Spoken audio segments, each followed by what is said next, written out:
Meeting will come to order. Mr. Clerk, if you would, could you call the roll? Dave Abdallah. Here. Thomas Berry. Here. Robert Constant. Here. Lisa Hicks Clayton. Here. Margaret Horvath. Here. Joseph Kaczynski. Here. Ray Muscat. Here. Mr. Chairman, we have a quorum. Thank you. Tonight will be led by the Pledge of Allegiance by our Library Director, Mike McCafferty. Pledge allegiance to the flag of the United States of America and to the republic for which it stands, one nation, under God, indivisible, with liberty and justice for all. Thank you. The next item on the agenda is the approval of the agenda. Mr. Chairman, Councilwoman Horvath. I move that the council approve the agenda as submitted with the exclusion of item 9A. Support. Been moved and supported to adopt the agenda with the removal of item 9A. All those in favor, please say aye. Aye. Those opposed? The ayes have it. At what point should I? The next item on the agenda is the approval of the minutes from the May 9th, 2017 meeting. Excuse me, Mr. Chairman. Yes, Thank you, Mr. Chairman. Clayton. I move to approve the minutes for May 9th, 2017, regular meeting of Dearborn Heights City Council as outlined in 4A. Second by Councilman Kaczynski. Any discussion? Hearing none. All those in favor of the motion, please state aye. Aye. Those opposed? The ayes have it. The next item on the agenda is public comments on pending agenda items only. Public comments, brief comments on agenda items only. You have to walk up to the podium, state your name and the street you live on. My name is Jim Eggett, and I live at 6327 Whitefield here in Dearborn Heights. And I'm basically here, I wrote the letter to all of you about line 5. You have a resolution on the item 11. And basically, I'm here to answer any of the questions because I've been an environmental advocate and a hazardous materials responder, and if you need information, I can give you it from that perspective. So I thought I would stay and let you know. Councilman Muscat got the, and I also received your letter. Yes. Item on our agenda, and we'll be voting on it tonight, so thank you. Okay. Anyone else? Anyone else? Hearing none. The next item on the agenda, item 7A, advertisement for bids. About six. Fund transfers and current claims, yeah. Mr. Chairman, Councilman Kaczynski. move council approve the claims numbering 61 through 630 as presented. Support. Support by Councilman Berry. Any discussion? Mr. Chair. Councilman Muscat. 620, Matt's Auto Service for the cars. I'm not questioning the amount or what, anything. Don't our cars have any warranty left on those? I mean, some of these are 14s, and I'm just questioning if there's any warranties left on that. You know, if there's warranty, then we take it to the Ford dealer down the street.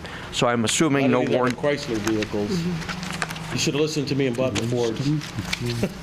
Most of them are Fords. That's why we're getting away from the Chryslers. Yeah. If they're under warranty, they go to either Westbourne or to the Ford dealership. I was just curious about if there was any warranty left on them. We're getting them repaired, so obviously there's no warranty left. Right. Usually with our high mileage, it voids warranty after a few years. Chairman, Councilwoman, did you have I just have a statement to make on 6-7. This bill was sent to us on July 25th of 2016. Past due. We're just paying it. Why? Why are we taking all these months to pay a $27,000 bill? What happened?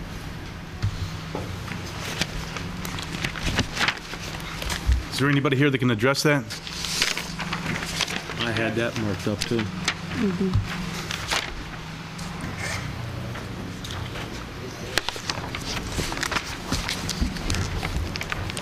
This bill came to us, it was the first time we saw the bill. Typically, they're not late. When we did get the bill, I was notified right away, and I called Dearborn, and we straightened out all the fees. That's why we backed those out, and we're just paying the bill. But normally, they are paid on time. This one just happened to not be received by my department. I saw a penalty fee on there. That we backed that out. I called Dearborn. We got that taken care of. So, and if I could make another note on claim 6-9, that is normally paid out of the water budget as opposed to the DPW. Yeah. So I just wanted to make you aware in case there was a motion to make that change for me to go ahead and transfer those funds. And you need a motion? I don't know. I just don't, if it's approved as submitted, I want to make sure that I can go ahead and make that change without having to come here and. Well, which account they should approve the account that it's going to get charged to. So you want an account other than 592-537-818? Or can it be contingent upon changing it once you've determined which account it should be? That is the correct account number, that is the water account. Oh, it is a correct, okay, it just, then my fault, the account number's right, it should say water, not DPW. Okay, because when these accounts, you approve them, that's where it's got to go. If we're going to change that, we'd come back to you for approval. Right. Thank you. Yeah, it should say water, not DPW. All right, Councilman Abdullah. Yes, so a couple items. The first one I've already spoken with the ordinance just now, but I just wanted to clarify it because I had a question on the way this was written as far as the charges are concerned for artistic lawn service. So just for clarification for a couple of the council people, because I had a question on that. What number is that? This would be item number 6.3. The way it's written, the words that's written in there is kind of confusing with the words proposal, but the ordinance director, Jack McIntyre, just clarified it for me that the first proposal is for the first 5,000 square feet for cutting a particular individual lawn. And then the next one is for the next, I don't know how many square feet, but it's for the rest of it. But proposal 3 and 4 is if they had any commercial work done on the property, and proposal 5 would be in the event they hauled away some items. So then that clarified a lot of the numbers that we have on there, because we were talking about that prior to the meeting, so I'm just clarifying that. Item number 6.4, I just want to see, the first question is, it says here for a park pavilion, construction of concrete walk. This is for Ken Greibel, the recreation director. When did we approve that one originally? And where's Central Park, just to clarify for me, if you don't mind? Behind City Hall. One behind, okay. I don't remember. Yeah, we did. Yeah, this came before council. It's being funded with our Wayne County Park millage funds that we get an allocation. You know when we approved that one? Probably, last year by any chance? Yeah, it would have been probably. Okay. Could have been last year that we did, because the project was actually bid out last year, but we didn't get it actually installed until this year because of the weather in the fall, winter. We couldn't install it. Okay, no problem. Thank you. And then the next one was on item 14, 614. And I think this was for the controller, if I'm not mistaken, but let me double check. John Riley, I'm sorry, treasurer. Why does this not say the total amount of the loan? I mean, it says that we're making out a contract payment of $26,785, but it doesn't say what the total amount is. It doesn't say anything about interest. I'm just curious what the total amount that's owed on this. Well, this was the borrowing to purchase the trash cans. Contract. So it was like 1.8 million. Well, obviously, this is the invoice for that for this borrowing and so what happens is I look at the amortization schedule that we provide when we get that, and then I sign okay that it is the same as what we expected. Okay. I mean, just for clarification, I think it would have been okay. I thought it would have been a little bit easier to put the total amount on there. Well, I mean, this is produced by the bank. This is their invoice, and so I check and I sign off that is what we expect to pay. Okay. I can't produce their, that's their invoices. True. So. And the last question that I had was on 21. On the properties this is for, this was authorized by Chrissy, and I think she's and then the controller. On the properties on Hanover, the payees to Macmillan Group, the abatement and demolition, why was that particular charge of $15,000 to the water department?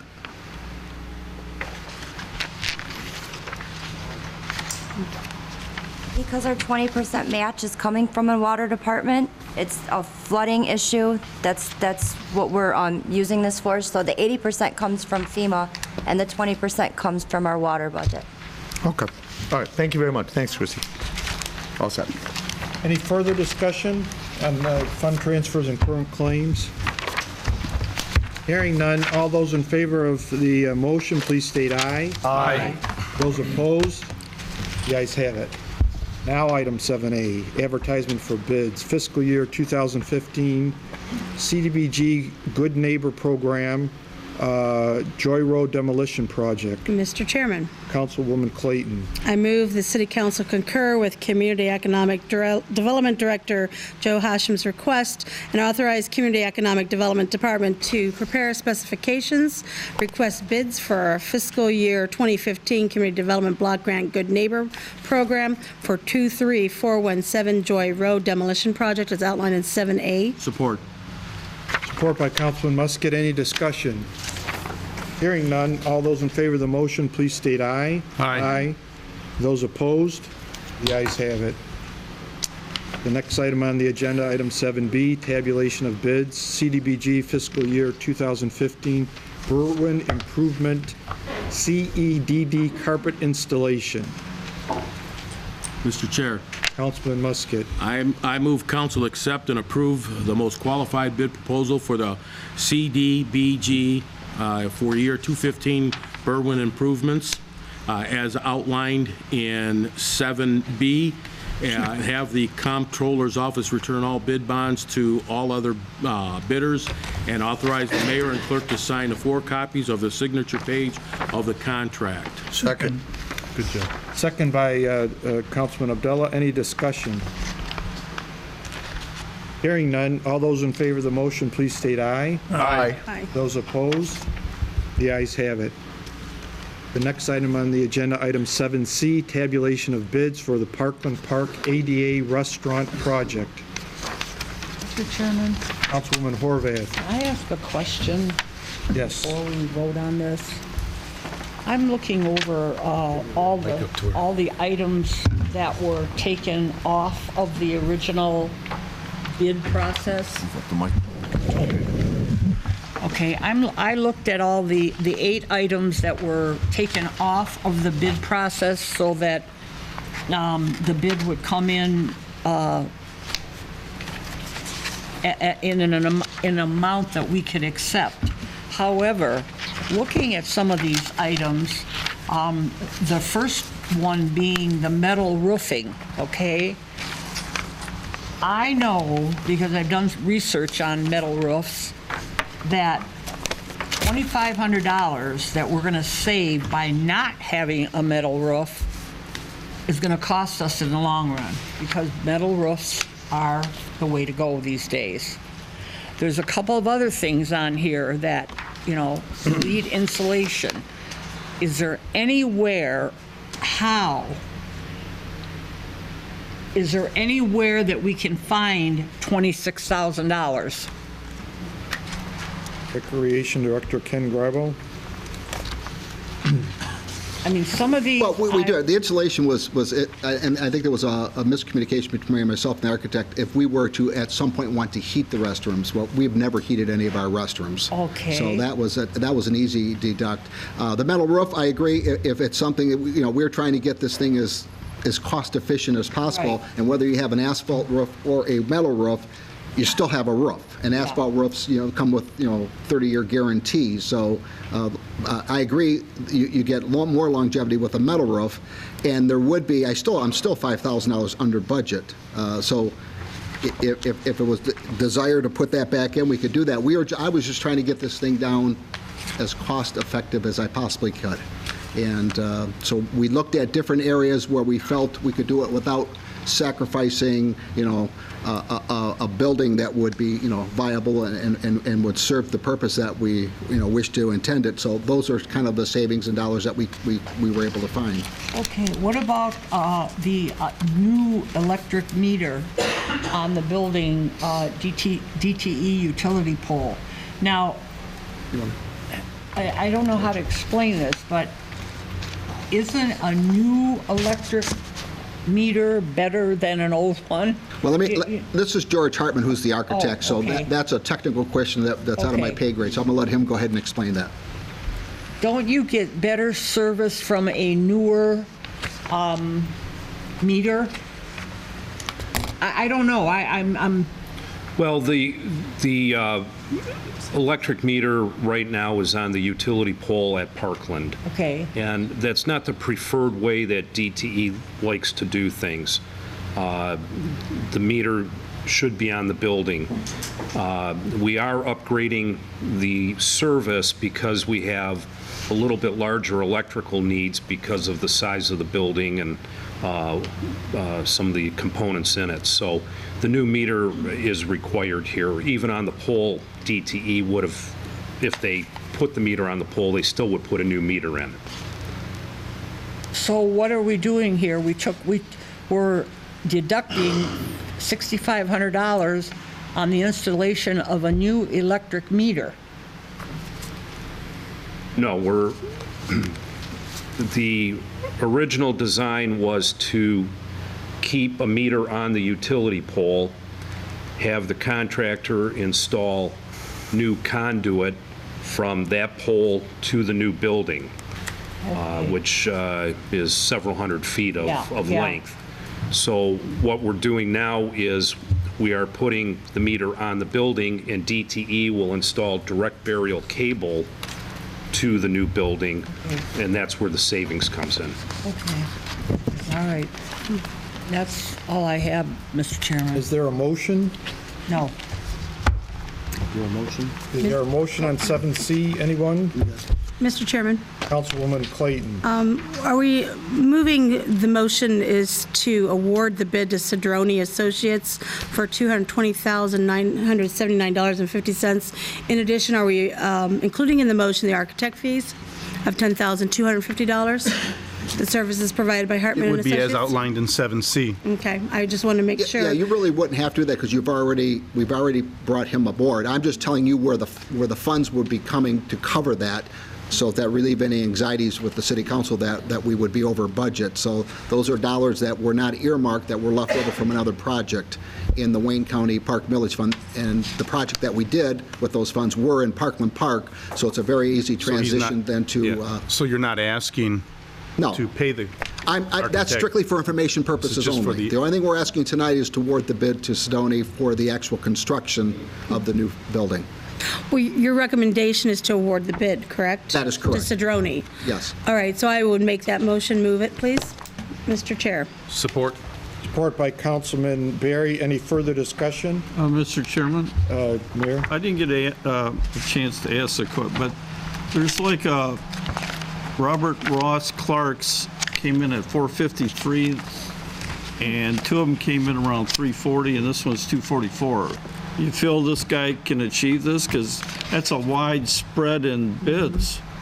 It is a very wide spread in the bids. I have run into Cedrone Associates bidding on other projects of mine over the past few years. They tend to be lower than everybody else. I've spoken with Cedrone. They guarantee me that they can perform on the project. I'm not aware of them failing on any projects. I do know that they do some of the labor on projects themselves as opposed to subcontracting all of the work out. So we went through their bid, we went through all the items, they have everything included in their price. Okay. We don't want amendments later on coming through. Sure. Yeah, and the other thing is we do have a bid bond that the contractor, a 10% bid bond, so if he fails to finish the product, then the city would keep those funds. So we are somewhat protected. And usually contractors don't like to want to, have a client collect on it, because then it hurts their rating, for future bid bonds. Should, Mr. Chairman, I'm sorry. yeah, go ahead. I just, for the public information, because we've been discussing this for a while, but maybe Director Greibel, if you would share what this project is, because people are going to ask about the price tag, and to understand that's a complete tear-down rebuild of an ADA compliant bathroom at Parkland Park. So people with disabilities that may be wheelchair-bound or otherwise will be able to access the bathroom facility there for events and things like that, inclusiveness. Do you mind? The location of this is Parkland Park, which is one of our larger parks, and this is Section B, which is our most popular site. And all our restroom facilities throughout the Parks and Recreation park system have all been replaced with nice ADA facilities. This is the only one that has not been addressed. We first looked at modifying it. The building is much too small. It was built back in the 1950s. They never projected, handicap accessibility in their design, and there was no way we could do modifications. So we're doing a complete tear down of an existing aging facility, and now putting up a more modern ADA-compliant restroom facility that will service the public that uses the facility. All right, thank you. In accordance to what we've done in the past, I just want to note that we return the bid bonds to the unsuccessful bidders. Thank you very much. Any other discussion? Mr. Chairman. Councilman Kozinski? Yeah, there's a motion by Hicks. Mr. Greibel, this is an area where I believe we've experienced some unnecessary expenses by way of behavior of public facilities. Is there a monitoring system included in this unit? Other than exterior lighting, this facility is visible from Parkland. It's not in the back lower of Parkland Park. It's up in the upper. So other than having external lighting on the building, there really isn't anything else that. How much more would it take to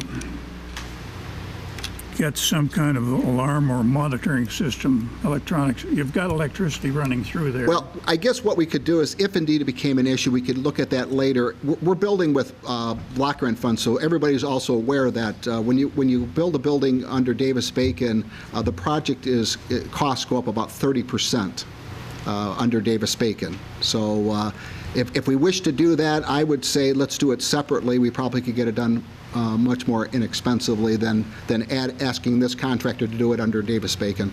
Hopefully before any mischief occurs, to double the price and repair the mischief as well as the alarm system. All right.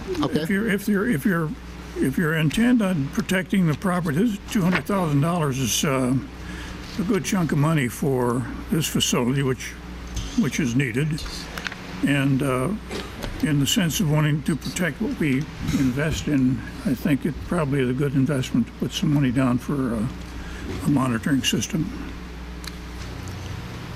But not at this moment. Right. Like I said, we'll evaluate it. Our other facilities, we've had minor incidences, but I don't think nothing that would substantiate any type of other monitoring than our police do right now when they go by. And of course, adding light to the building is a deterrent. The gating is closed at night, is it? Yes, it is. All right, thank you. You're welcome. Any further discussion?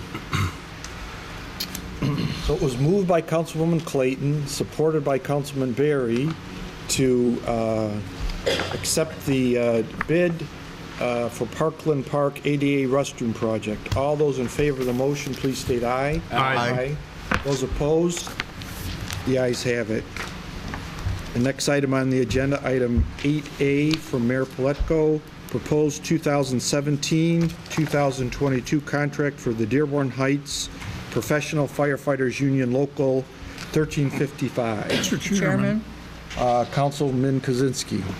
I move that the council agree with the recommendations of the mayor and approve the bargaining unit agreement with the firefighters bargaining unit for the period 2017 to 2020 as indicated and defined in item 8A. Correction, 2022. 2020. 2022. You said Sad when you can. 2020. All right. It's sad when you can't read your own writing, huh? Thank you. I can't Second. read my own writing. Second the motion, Mr. Chair. Second by Councilwoman Clayton. Discussion. Councilwoman Clayton. No, sir. I just wanted to second the motion. Support. No discussion. Any from me. discussion? Any discussion? Hearing none. All those in favor of the motion, please state aye. Aye. Those opposed? The ayes have it. The next item on the agenda, item 9B, from Administrative Assistant Laszlo, appraisal services for the hazard mitigation grant. Mr. Chair, Councilman Musket. I move council concur with Administrative Assistant Laszlo to procure Judah and Associates to perform the rest of the appraisal services for the hazardous mitigation grant. There are a total of 7 more properties that need to be appraised and reappraised as outlined in 9B. Second. Second by Councilman Abdullah. Any discussion? Hearing none. All those in favor of the motion, please state aye. Aye. Those opposed? The ayes have it.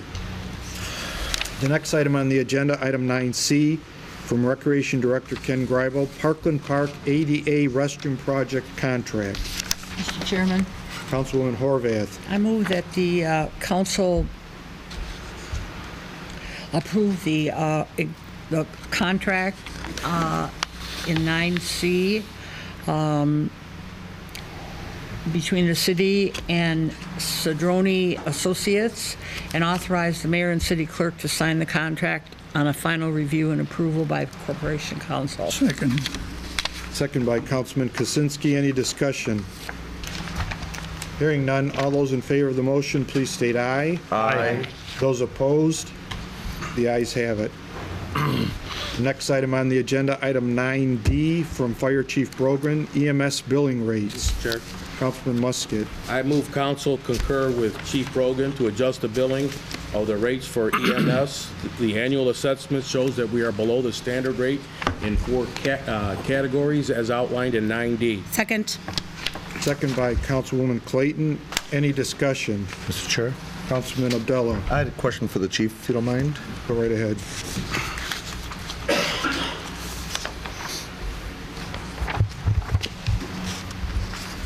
So one of the questions I had, Chief, is for people that are paying out of their own pocket, in other words, self-pays, we're increasing the amount that we charge to people on that, and I had a little bit of, I was hoping, because, for people that have insurance, it's fine, but for people that do not have insurance, let's say the elderly residents, or for whatever reason somebody doesn't have insurance, is there any way that we could keep that one at the maybe original amount instead of raising that? Well, we're raising them based on the level of service we're providing. However, if someone has a hardship with paying a bill, there's a process they can follow and let us know. And a lot of the self-pay people do that, and we write bills off all the time. And like for seniors, I don't know if you look on here on the first page from the Acumed report, they suggest, it says, all non-senior delinquent accounts, $50 and above, are transferred to Arbor Professional Solutions. That's the collections agency. And the city has written off $536,000 for seniors, and they're suggesting that we stop giving that break, but we're not going to do that. That's not something I suggested. We're not going to take seniors to collections for calling 911 if they need help. So as far as if there's a private pay, typically, we work with them if they have issues making the bill. So, but I mean, a lot of people are not going to know that we can work with them. So I'm just curious, what is the current fee that we have on there? I was trying to find it right now. There's not a specific billing for their insurance, or if they're private pay, if they're Medicaid, or if they're private insurance. Mm-hmm. So everyone gets billed the same amount. Right, but a lot of these fees I was looking at are in a ballpark of $650, $800, $595, etc. But then we're going to be raising them to some of these from, like, for the one ALS emergency is going from $650 to all the way up to a suggested fee of almost $800. And I'm just thinking, for somebody that doesn't have insurance. Right. And that's where we would work with them. Where that number comes from is usually like Blue Cross Blue Shield says, this is how much that is worth, and so they're going to pay that amount. And so that's the amount that we bill. And if it's someone who can't afford either the difference or if they're a private pay, then we encourage them to contact us and we work with them. Okay. I mean, my own thinking is, if somebody's paying it on their own, then it means obviously they have no type of government help, and obviously they're not going to have a good job, obviously, or a high-paying job where they have insurance. So I just like to work with those residents. Yeah, we absolutely do, which is great. And we encourage people all the time. Never let that be a deterrent from calling 911. If you need help, call us, and we're going to come out and help you. And the bills can always be straightened out. That's not something we take pretty seriously. Thank you. Sure. Any further discussion? No. Hearing none, all those in favor of the motion, please state aye. Aye. Aye. Those opposed? The ayes have it. The next item on the agenda, item 9E, from Fire Chief Dave Brogan, instructor training for basic life support, advanced cardiac life support, and pediatric advanced life support. Mr. Chair. Councilman Musket. I move council concur with Chief Brogan for the training of 5 members to be certified as instructors for basic life support, advanced cardiac life support, and pediatric advanced life support. The cost of the training is $3,360 to be paid for from their training fund, as outlined in 9E. Second. Second by Councilwoman Clayton. Any discussion? Mr. Chair. Councilman Musket. I just want to thank Chief Brogan for getting this done. It's needed, and Godspeed. Any further discussion? Hearing none, all those in favor of concurring with Fire Chief Dave Brogan regarding instructor training, please state aye. Aye. Those opposed? The ayes have it. The next item on the agenda, item 9F, from Fire Chief Brogan, replacement of dorm room mattresses at the fire stations. Oh, Mr. Chairman. Councilwoman Clayton. I move to approve Fire Chief David Brogan's request to purchase 16 mattresses for the dorm rooms at both fire stations. This is approved in the 2016-17 budget. The total cost is $7,788 as outlined in 9F. Second. Second by Councilman Kozinski. Any discussion? Mr. Chair. Councilman Just to let Musket. everybody know that these mattresses are well over 20 years old, and if anybody's ever slept on a 20-year-old mattress, you know what it feels like. So this is way overdue. Yes, it is. Any further discussion? Any comments from our fire officer here? Hearing none, all those in favor of the motion, please state aye. Aye.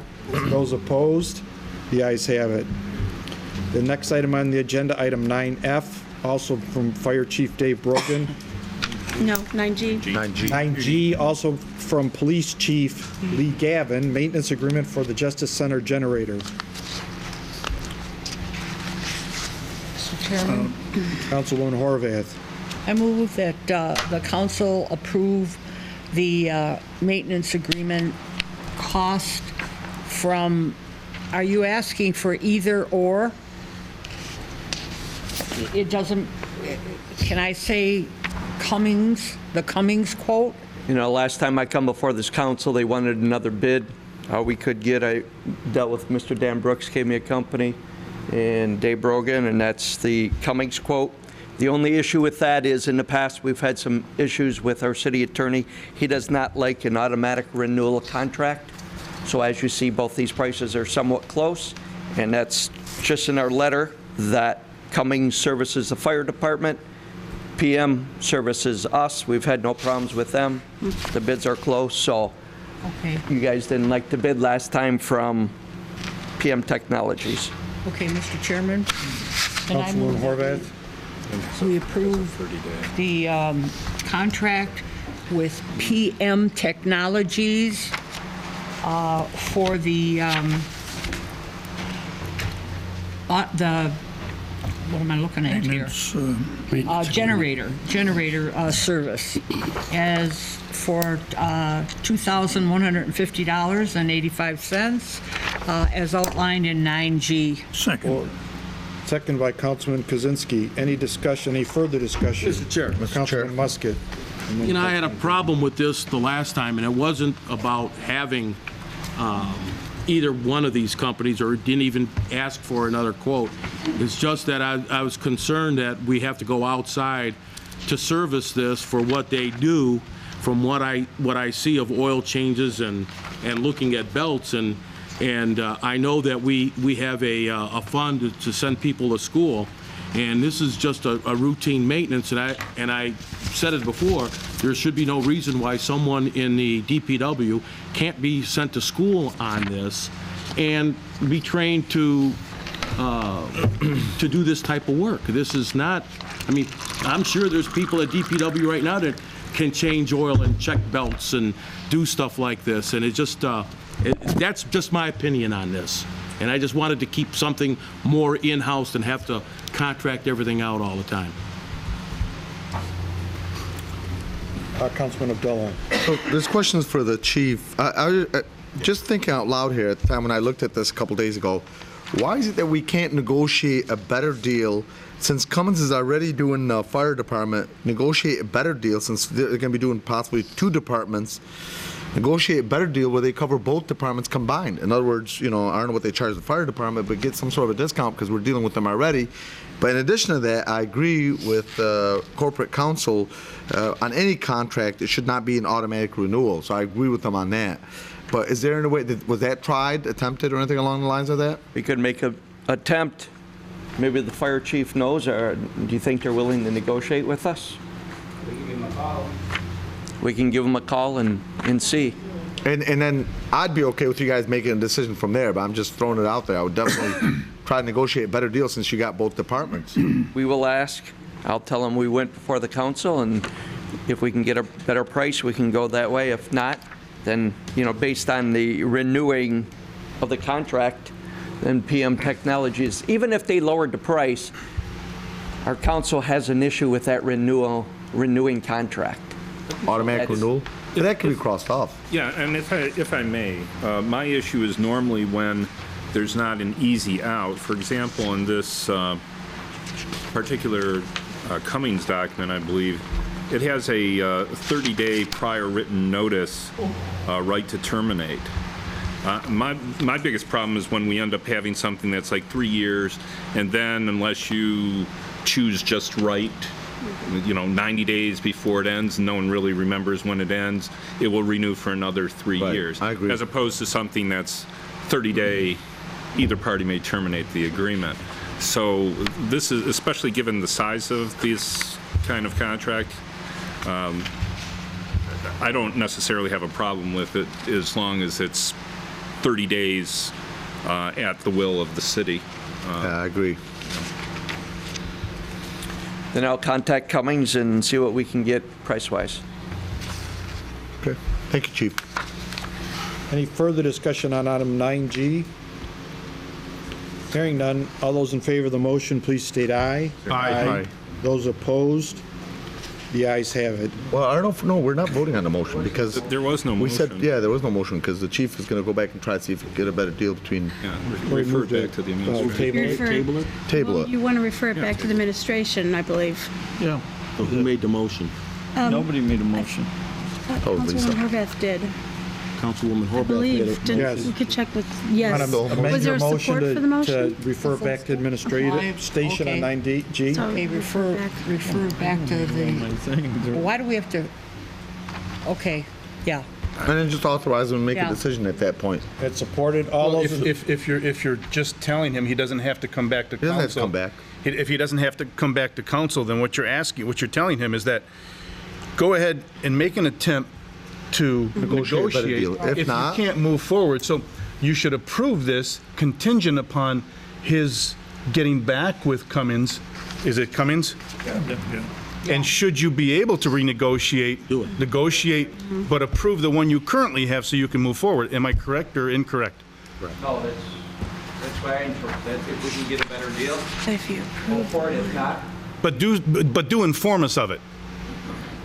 we'll let you know. And this contract actually has a box to check out for opt-out of automatic renewal, too. I mean, Okay, perfect. So you the can just motion tell them stands, that. am I correct? Yeah, yeah. With the intent? Okay, thank you. All those in favor of the motion, please state aye. Aye. Those opposed? The ayes have it. The next item on the agenda, item 9H, from Public Service Administrator Bill Zimmer, equipment disposal. Mr. Chairman, Councilwoman Clayton. I move to concur with Public Service Administrator William Zimmer and grant permission to dispose of 5 truck-mounted salt spreaders that are no longer functioning and beyond repair as outlined in 9H. Support. Support by Councilman Musket. Any discussion? Mr. Chair. Councilman Berry. Mr. Zimmer, when you say dispose of these, how do we dispose of those?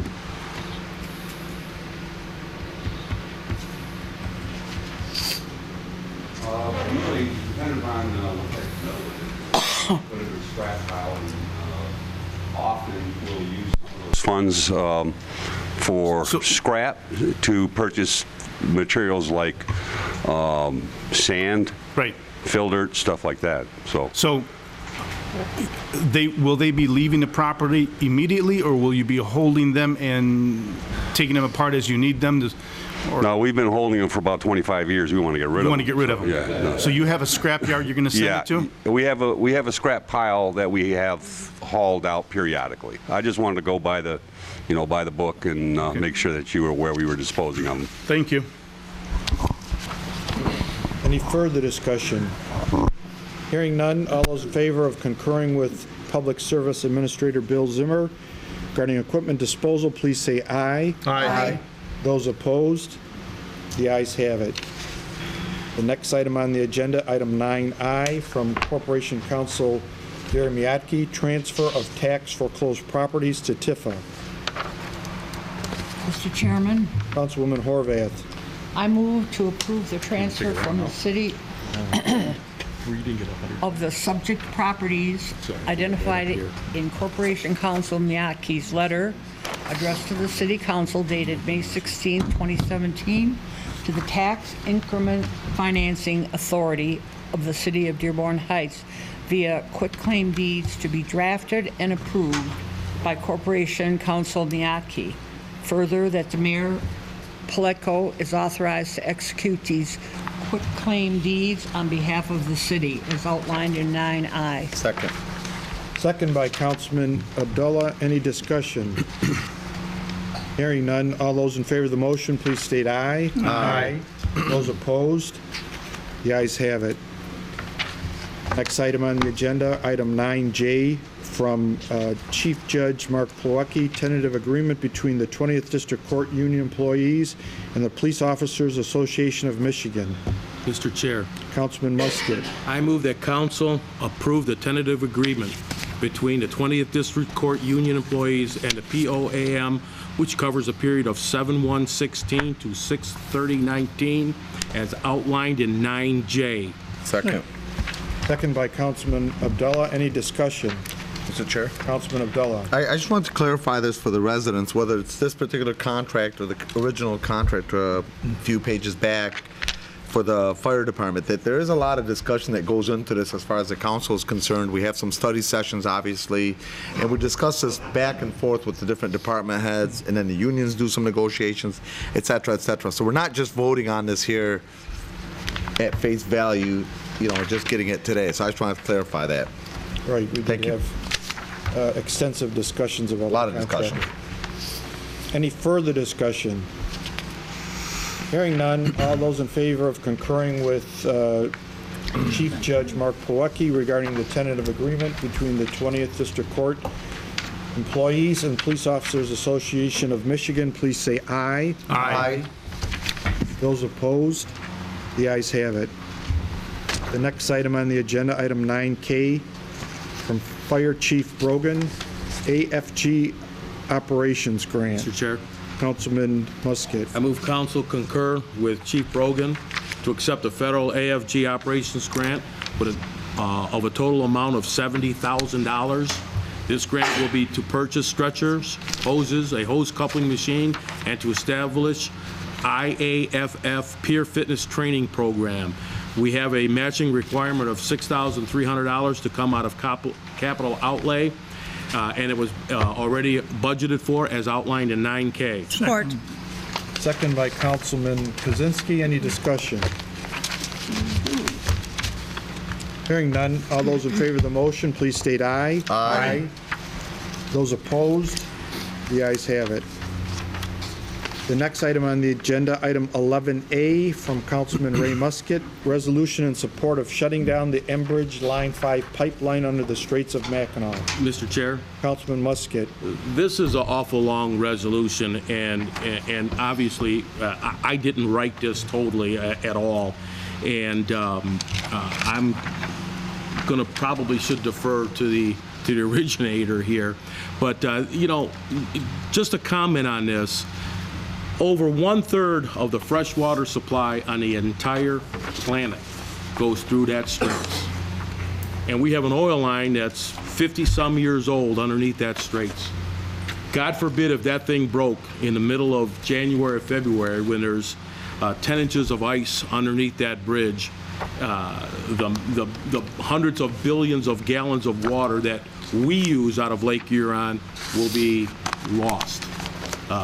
The ecosystem of this planet, you might as well just pick it up and throw it in outer space. I really don't want to read the whole thing. Everyone has got a copy of this.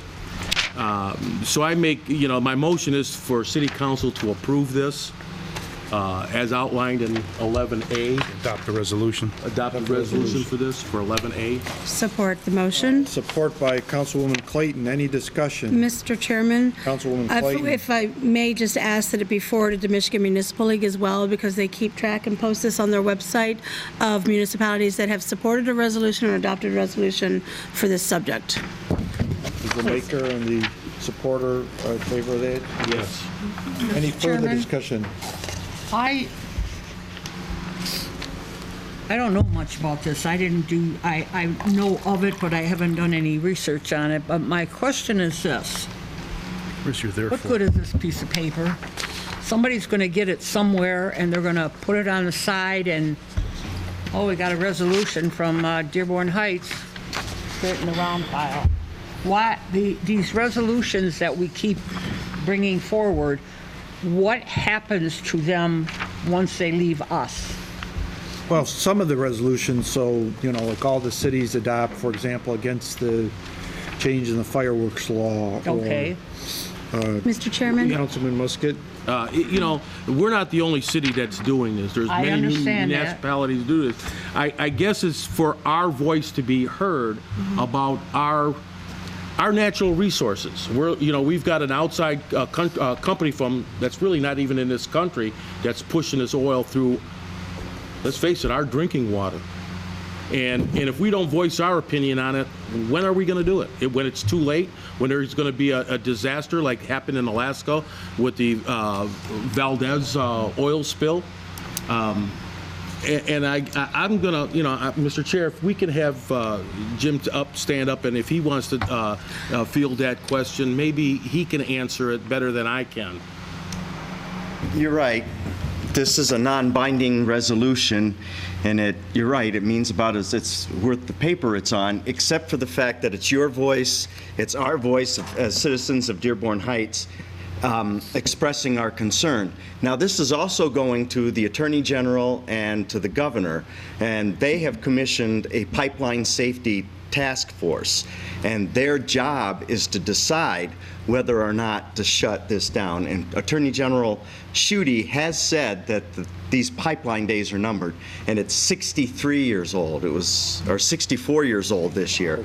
I'm only 58 and I spring leaks, so that might be it. But what I'm saying is that your voice will be heard, and it'll go on. Wayne County, Washtenaw County, other municipalities have already passed resolutions. So this is going to both Attorney General Bill Schuette and the Governor, and more weight, the more paper you add, the more weight it is. That helps answer the question for you. Mr. Chairman? Thank you. Anything else? Mr. Chairman. Councilwoman. Thank you. If I may just add, resolutions can be a very effective tool of advocacy, and as you were saying, it's the voice. It's the voice for the community, and the more communities that come on board and adopt resolutions, the greater impact it actually has on any piece or action that you have moving forward. So certainly something as impactful as this, when we talk about our fresh water resource, I think the more communities that come on board, the better, including Dearborn Heights. Thank you. Mr. Chairman?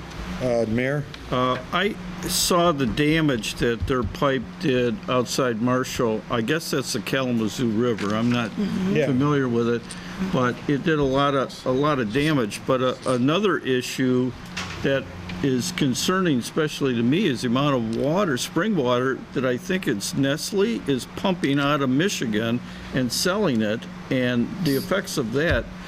I've written my own individual letters to people up in Lansing, but that's another water issue that I'm particularly extremely interested in. And I think the request to double the amount of pumping out of the spring in the lower peninsula, but higher than Lansing, I forget the exact area it's at, hopefully is going to get denied. Thank you. Any further discussion? Hearing none, all those in favor of adopting the resolution, please state aye. Aye. Those opposed? The ayes have it. Where do you want to start? The next item on the agenda, item under new business 13A, adoption of the 2017-2018 corporate fund budget. We're going to start with Marge and go on down. Does that sound like a good plan, Deputy Council Chair Horvath? No taxes for anybody this year. I move that the City Council adopt the general government fiscal 2017-2018 surplus budget in the amount of $45,248,336. Second. Second by Councilman Kozinski. Any discussion? Hearing none, all those in favor, please state aye. Aye. Those opposed? The ayes have it. Wait, and where does the council chair find the numbers on the? Well, you know, I was questioning it as well. Mine has it on it. Councilman Muscat's does not. The email, Is it she an sent email? us an email later, Yeah. Denise did, that does have the numbers. Yes. Right. So, do you have your numbers in front of Need you? a copy? Who needs a copy? Me. Oh, you can share this one. The He wrote chair down needs a copy. Yes. mine. No, he can share mine. Excuse me, everybody. When you got your packet, you didn't notice that it was blank? I did, and I did print the email, and it's sitting on my desk, right down the street. Thank you. Go ahead, Councilman Kozinski. Move the council authorize the library fund fiscal 2017-2018 budget in the amount of $2,215,294. Second. Second by Councilman Abdullah. Any discussion? Hearing none, all those in favor of the motion, please state aye. Aye. Those opposed? The ayes have it. Councilman Abdullah? I move that the tax levy for the 2017-2018 fiscal year be set at 8.4025 mils. Support. Any discussion? Hearing none, all those in favor of the motion, please state aye. Aye. Those opposed? The ayes have it. And I make the motion. Go ahead. That 7.25 mils be levied to finance the voter-approved Act 345 Police and Fire Pension Plan for fiscal year 2017-2018 in the amount of $8,248,719. Support. Support by Councilman Berry. Any discussion? Hearing none, all those in favor of the motion, please state aye. Aye. Those opposed? The ayes have it.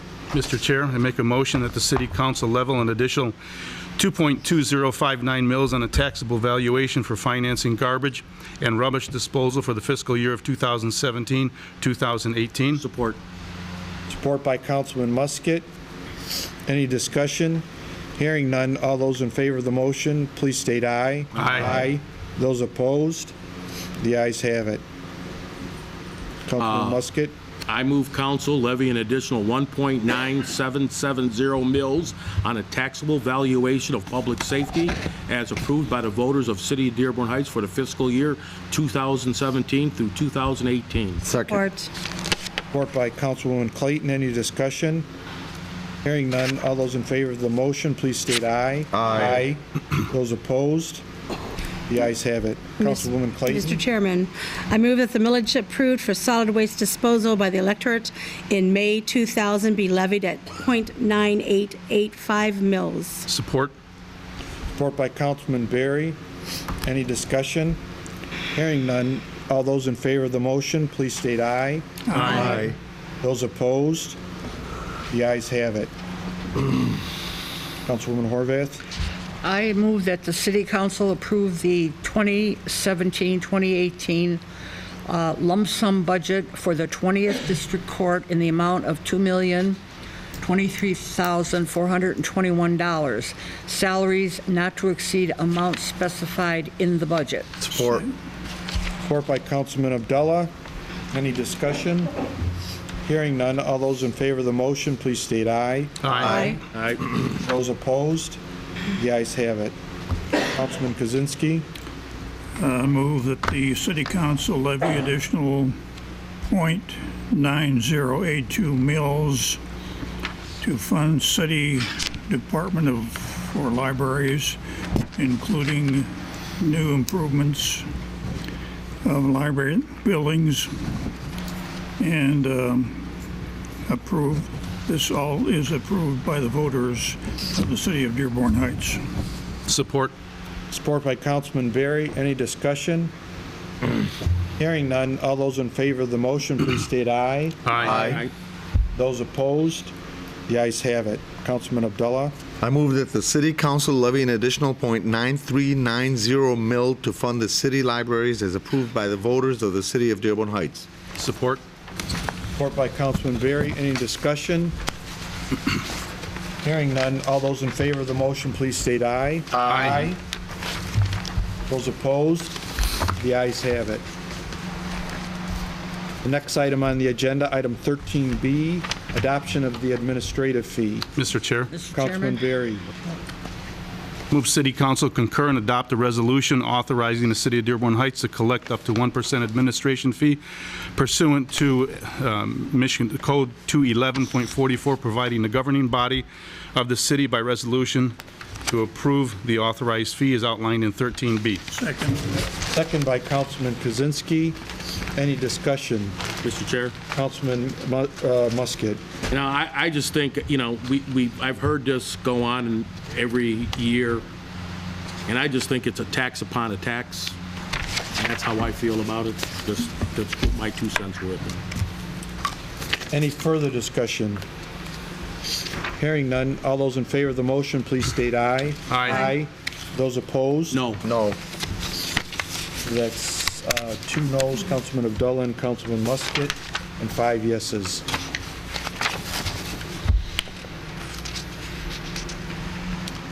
The next item on the agenda, business license renewals for Cherry Hill Lanes, the John Leskowa VFW Post, and X-Drive Auto Sales.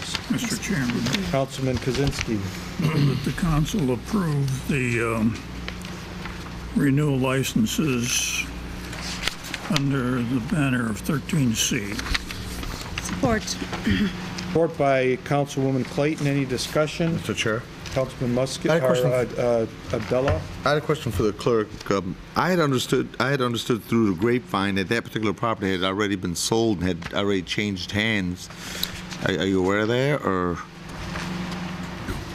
you're not aware of that? Which property is that? This is Cherry Hill Lanes at Inkster and Cherry Hill. You're not aware of anything like that? Okay. Then, okay. Thank you. You know, I guess you'd have to question why they applied for their license what I'm- again. yeah. Yeah. I had understood it was sold to be turned into like a different business. Yeah. think it's going to stay a bowling alley. Huh? I think it's gonna stay a I don't know. I mean, that's what I heard. That's why I was wondering, that's why I was wondering why they were. Yeah, maybe they're going license. to, the owner's going to operate it, but it's still going to keep the same name. Okay, I'm not aware. Okay, thank you. Thank you, Councilman Abdullah. Any further discussion? Hearing none, all those in favor of the motion, please state aye. Aye. Those opposed? The ayes have it. You may be saved. The next item on the agenda, item 13D, permanent traffic control device number T262, 2 stop signs and 2 no stopping, standing, or parking signs at Hass and Vernon. Mr. Chair, Councilman Musket. I move that council concur with Chief Gavin in the posting of the signs at westbound and eastbound Hass at Vernon, stop signs for westbound traffic and 1 stop sign for eastbound traffic. The south side of Hass at Vernon, no stopping, standing, parking, sign 15 feet from the intersections. The signs will assist with crossing of children at Star Academy as outlined in 13D. Support. Support by Councilwoman Clayton. Any discussion? Hearing none, all those in favor of the motion, please state aye. Aye. Those opposed? The ayes have it. That ends the business portion of our meeting. I'd like to thank everyone for getting the budget reviewed and adopted on time. And again, especially our Council Secretary Denise for helping schedule all the different departments in the meetings. And to everyone. Mr. Chairman. Councilman Kozinski. Councilman Musket read 2 police department traffic installations? Or Yeah, I can't hear you, I'm sorry. Yeah. just the one? I thought there were 2. He says he thought there were 2 installations. There are. I read them off as stated. There'd be a posting at westbound and eastbound Hass is a stop sign, okay? And then and the eastbound would be the second, and then a no stopping and standing sign 15 feet from the intersection. Yeah. All right. Correct. I stand corrected. Thank you. Thank you. Any other announcements from anybody at the table? Councilwoman Horvath. I have a couple things. First of all, I have a question for Councilman Berry. I'm glad you decided to stay, but are you sure? Say this again, I'm sorry. I said, I'm glad you decided to stay, but are you sure? Am I sure? Well, I think I'm prepared to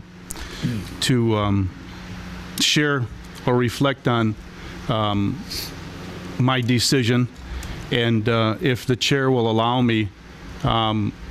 Please go ahead. As you all know, this year is an election year, and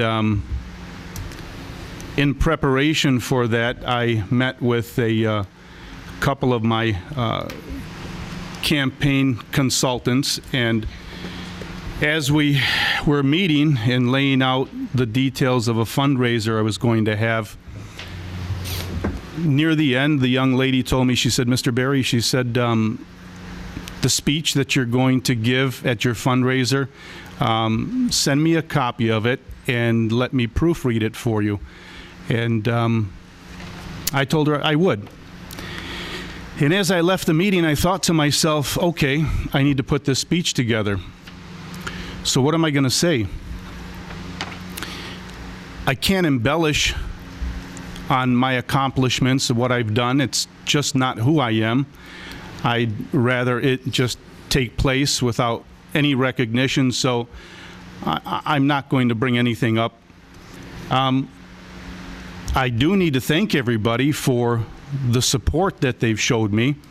And when I mean support, not only the vote, but as far as the dollars that may come in from that fundraiser. And I need to make a promise as well that I'm going to give you 110% of me. And I thought about that. And I got to tell you, one of the biggest pains in public service is the sacrifice a person has to make of himself and of his family. And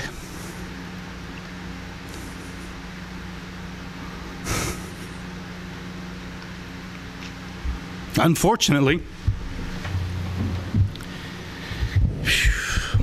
I don't feel that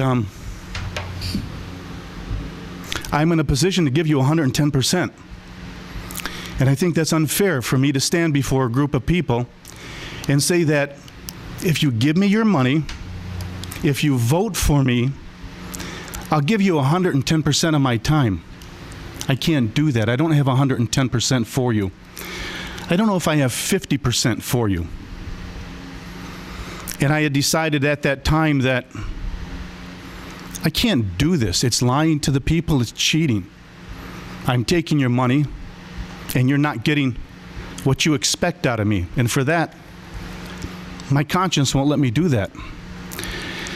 Then I thought, do I ride this out? I did call the clerk's office, and I asked the clerk, is it possible for me to withdraw my name from the upcoming election? And the answer to that was no. So I had a dilemma. Here I was going to stay on the ballot and give people every indication that I had intended on running, and potentially take votes away from candidates who are eager to get involved, who are hungry to get involved, who are qualified to handle this position. And I said to myself, if I don't make an issue of this, people are going to make an assumption and see my name on that ballot, and they may punch that ticket for me. And I don't want that to be the case. You have qualified candidates. You have people with good intentions. You have people that are intelligent enough to perform up here. And I think you should make every effort to look into their resumes and choose from them. Don't choose from me. I love this city. I enjoyed doing what I did. But I need to turn inward. So that being said, I decided maybe that resigning today was not the most responsible thing to do. And the most responsible thing to do would be to tough it out. So I called the council chair this afternoon, and I told him that let me be responsible to finish my term. I promise to put everything I have in here. I'll attend the meetings. I'll be as involved as I was when I first started. But I hope you respect the fact that although my name sits on that ballot, that you take and punch somebody else's ticket, because they are far more deserving and they're ready to serve. So I thank the council for your support, and the residents for all the phone calls and the text messages, and getting me to think as a responsible person I should be. Well, thank you very much. Mr. Chair. Thank you, Mr. Chair. Councilman Musket.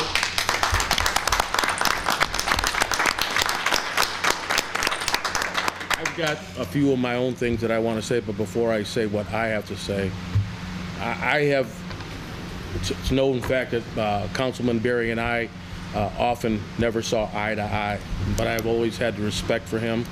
I know his family well. I was a fortunate person to meet his beautiful, beautiful wife. And I don't know how Councilman Berry even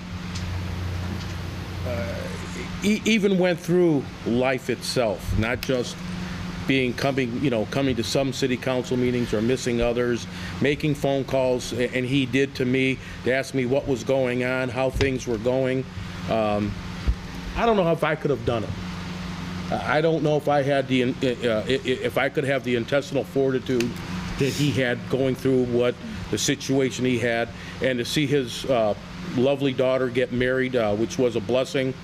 And I just want to put my hand out to Councilman Berry and wish him all the luck in the world, because he deserves it.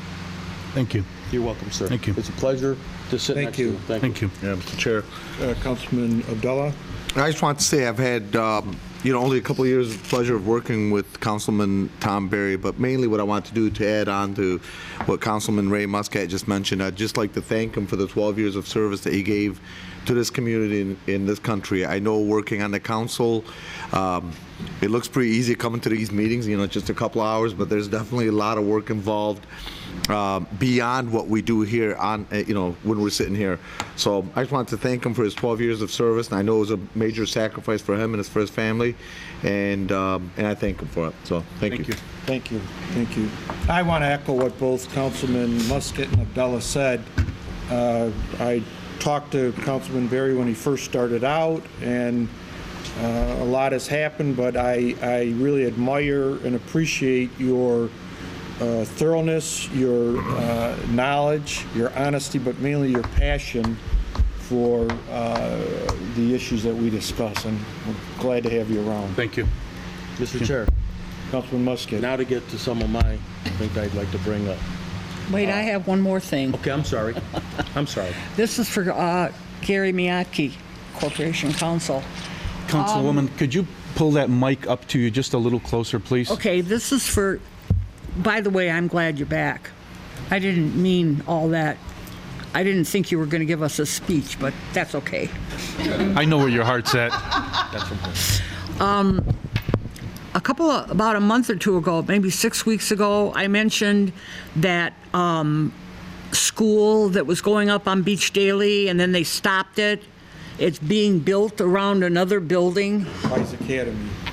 Do you remember that, Gary? Yes, I do. As a matter of fact, I drove by it Were you able to do today. anything? I haven't gotten a hold of the person. I will Okay. try to call the state again. All right, because I got a couple of notes from somebody that they don't put their name down, and I can't answer them back. They're working. Well, I drive by that every single day, 50 Are they times a day. working on it there's again? I mean, it had stopped for a while, but probably for the last, I would say, 30 to 60 days, there's been Oh, okay, 'cause continuous. I haven't been by there in No, I about mean, a I month. drive by there. Yeah, That's on my way to my house, so on now. there's work going on all day. Oh, okay, okay, And it's, I do gotta say, it's looking beautiful. So, okay. All right, but that building on the inside, from what I understand when I looked into it, that's the original building that's still being Yes. used for students until they're ready to tear that Right, down and then right, continue with right, so right. it's just temporary. It's the old building that's being used on a temporary Yeah, basis. But yeah. there's not like one or two workers there. There's a major construction Good. job Glad going I brought on. it up because I got a couple of notes, but they don't sign them, so I don't know how to answer them. And also, I want to clarify, I know we discussed it a while back, because I know there was some criticisms in regards to that school in terms of the building and engineering department. I just want to clarify again that it is not our building and engineering department that runs this. It's Right. run directly by the state Right. because it's a school. So, I had calls from people saying, well, you should talk to the director and tell, and I say, Yeah. it's not that, it has nothing Yeah. to do with him. Yeah. So, Okay. but they are doing a lot of work, and Okay. at least visually, it looks beautiful. Okay, that's it. Councilman Muscat.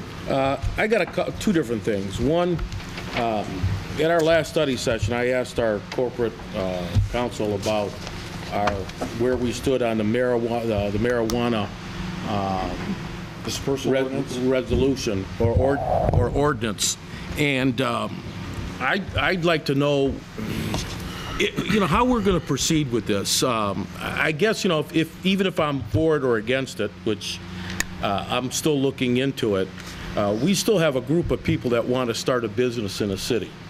Again, regardless of how we vote on this, these people need to know what's going on.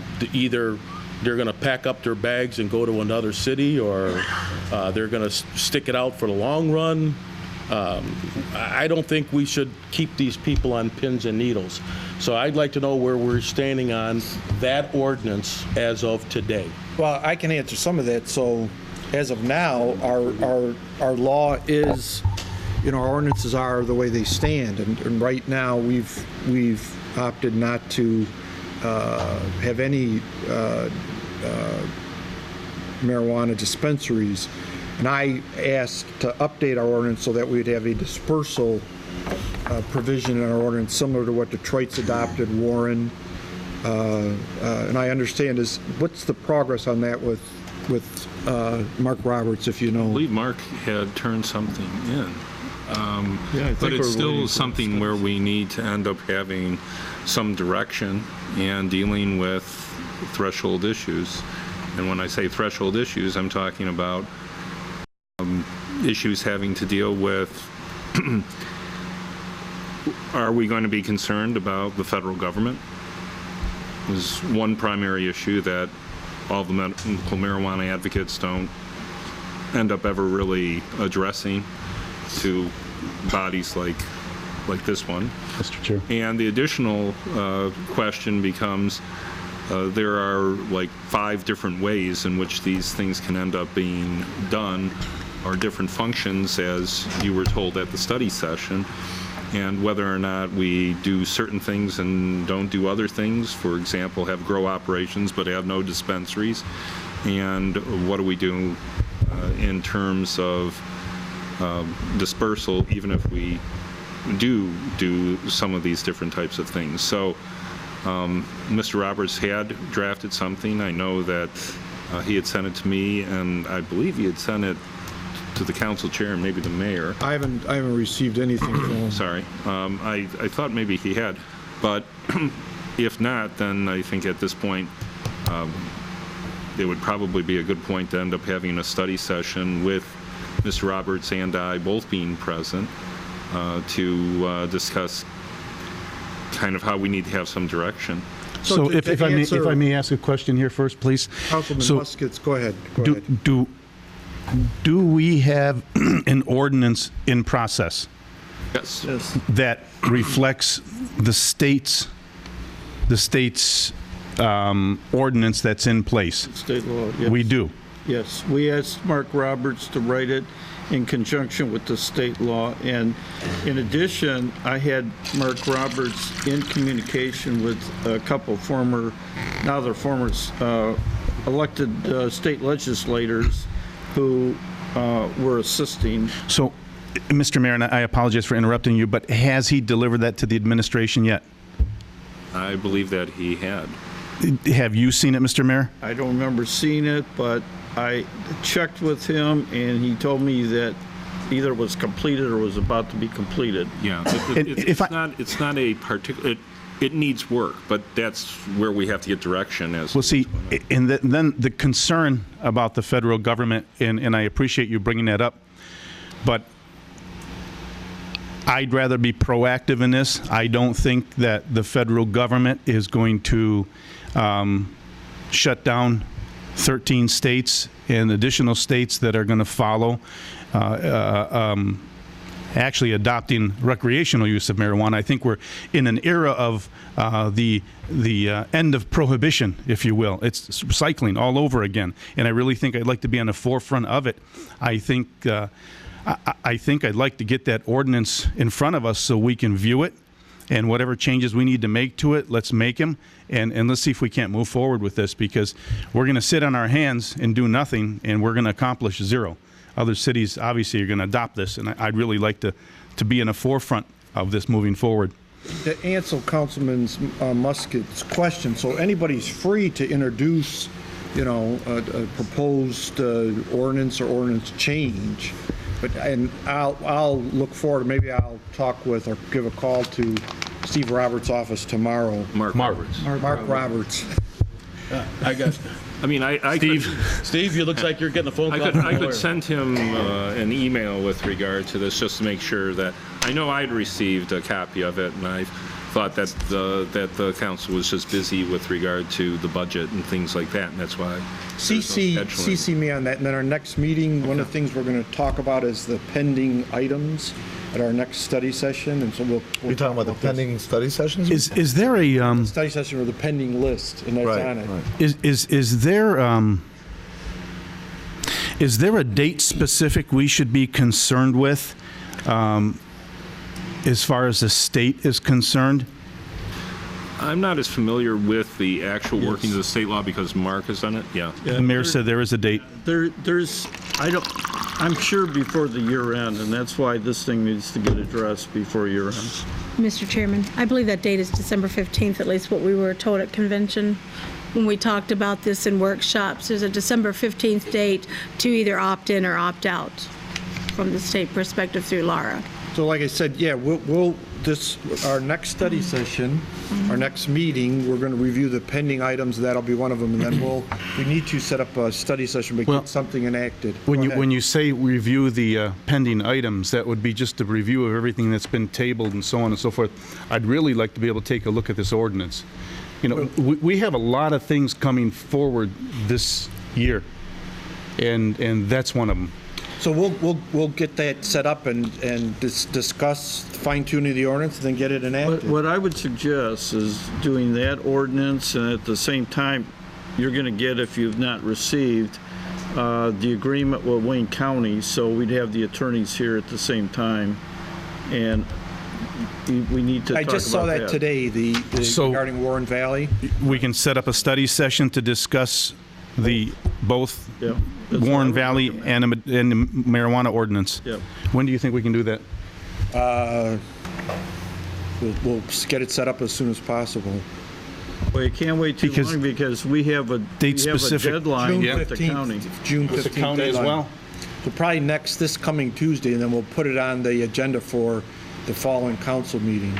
So the ordinance will be an open session, and will the county be closed if it's contractual? Yeah, it's contractual. Am I correct? Sale of real estate. Yes, it's a purchase of real estate. Well, I'd like to make a proposal that the session that we're going to have in regards to the golf course, and I know you say that it's contract negotiations, but honestly, I beg to disagree with that, because we've already agreed on the sales price. So all there is some of the, I don't want to use the words minor details, but just smaller details in comparison to the sales price. So because a lot of residents have concerns about that, I would like to propose if we can do it as an open session. I think that'd be a much better route to go. My recommendation would be that certain portions of it be closed. Maybe you start with the closed and then go to open study session with regard to other things. There are some things that have to do with the fact of, look, this is why I'm recommending this. Sure. That should not end up being basically stated in a public session in terms of the county knowing in case there was some proposal to come back to them with respect to this. I wouldn't want to end up showing our hand in terms of negotiations. Right. With respect to other things in terms of plans or other things like that, perhaps I would not have a problem with that being in an open session. Yeah, I think there's still a lot of open-ended items on this. I think there's been a lot of different proposals that have been thrown around. And I understand, obviously, this is a big decision, so but we've got to have the residents' input on this. And I think at this particular point, other than the one town hall meeting, there's really not been that much input from the residents. And I'd like to give the residents an opportunity to be able to come in and speak their mind on this. And we'll have the study session, and then when we have it on the agenda, we can have debate and discuss it if we choose to put it on the agenda and to adopt it. And also from the mayor's administration, I'd like to get, I don't want to, honestly, I don't want to keep this going with rumors of different things that are proposed as far as what we're going to do with it as a city. So I'd like, by that point, from the mayor's administration to know for a fact what it is that we as a city are planning on doing with this particular property, because the prices has already been agreed upon, and I know there's some details to be ironed out, and I know there's some due diligence that needs to be done, which I agree with. I get it. But at the same time, I think it's got to be clarified as far as what for sure as an administration is our plans with that particular golf course as far as us purchasing it. Because if we're going to be purchasing it and we're going to be voting on the purchase, I for one, and I'm sure we all agree, would like to know why are we buying it. If we're buying it, now this is not my opinion, if we're buying it to us run it as a golf course, I'm totally against that. As a city to run it as a golf course, because we're not in business to run a business, not as a city. Or are we buying it to resell it, or are we buying it to have maybe another golfing management company run it?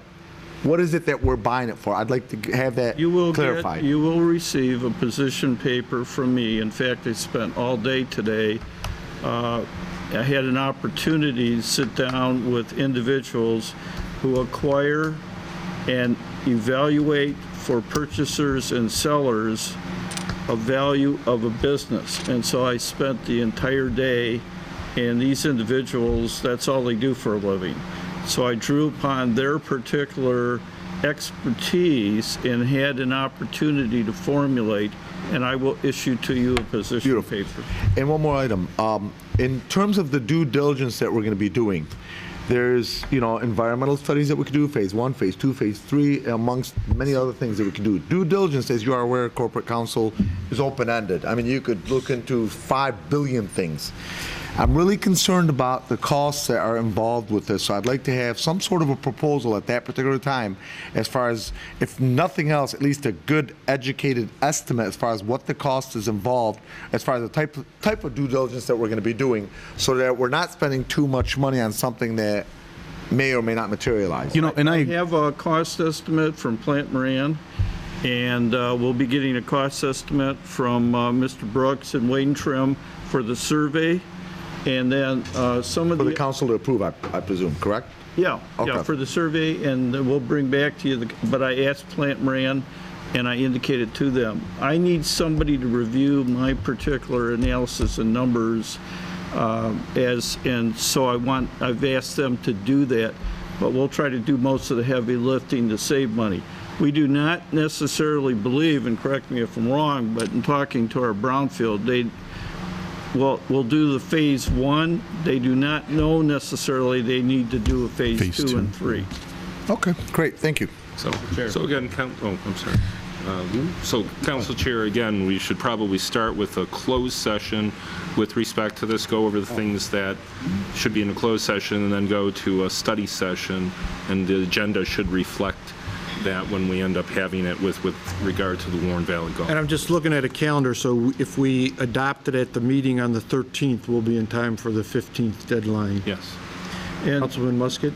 well, I was just going to suggest to you, because I'm going to issue the position paper, but I don't know that I'll be in a position by next Tuesday. I'm sure I'll be ready for the following Tuesday. That's only 4 or 5 days for the holiday. Councilman Musket? One more item that I want to bring up. This past couple weeks, I asked our city treasurer to print me out the check register just so I can look at it. And I think that's something that all council members should have monthly, is being the check register sent to them to look at discretionary spending. And I was looking at some of these items here, and some kind of stood way out, and I said, holy moly. And then, so I started calling some directors, and I called Mr. Greibel, and because, when I started seeing Detroit Tigers, Toledo Mud Hens, restaurants in Ohio, I thought, well, is this a senior citizen thing? And he assured me that all that money comes back to us, and that, and it's very, very good that happens. But I come across one that kind of bothered me, and it was the Village Ford. So I asked for some backup on it, and it pains me to even say this. We paid $395 for an auto start on the ordinance director's vehicle. Now, I don't know how you could even charge it to repair and maintenance. To me, an auto start on a vehicle is a creature comfort. I mean a creature comfort. And there's nothing about a repair or maintenance that goes to a auto start. And it burns me up, because I always hear we have no money. We have no money. And then we put an auto start on a vehicle that definitely does not need an auto. There is not one good reason anybody can give me that needs an auto start. Okay, I kept my car outside when my daughter lived at home, so my wife and my daughter could park in the garage. My car sat outside for 7 years or 8 years in the winter. And I was out there starting and scraping my windshield off in the wintertime, or getting into a real hot car. Okay, so I know if I can do it, anyone can do it. The other thing that bothers me is when we heard the proposal for Enterprise. The vehicles that we got from Enterprise were supposed to that were clearly marked the city of Dearborn Heights. The vehicle that the Director of Ordinance is driving is not marked, only with a municipal plate. There are other vehicles in this city that are not marked. These are cars that are owned by the taxpayers of this city. And there's no reason why anyone's car, and I mean anyone's car, should not be marked with the seal of the city of Dearborn Heights. I had a relative come and ask me the other day, I thought I saw the mayor by Divine Child Sunday. Someone should not say, I thought I seen him. Someone should say, oh, I saw the mayor. These cars need to be marked. The vehicle in question right now should not have an auto start and should be marked with the seal of Dearborn Heights. That's what we were told in a proposal, and that's why we accepted it. It was part of the deal.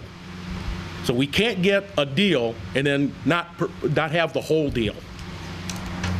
Mr. Chair. Barry? You know, I concur with you. I don't know how you can justify an auto start. And I think, as we all know, any check that's written, I think it's above $1,500 comes before council.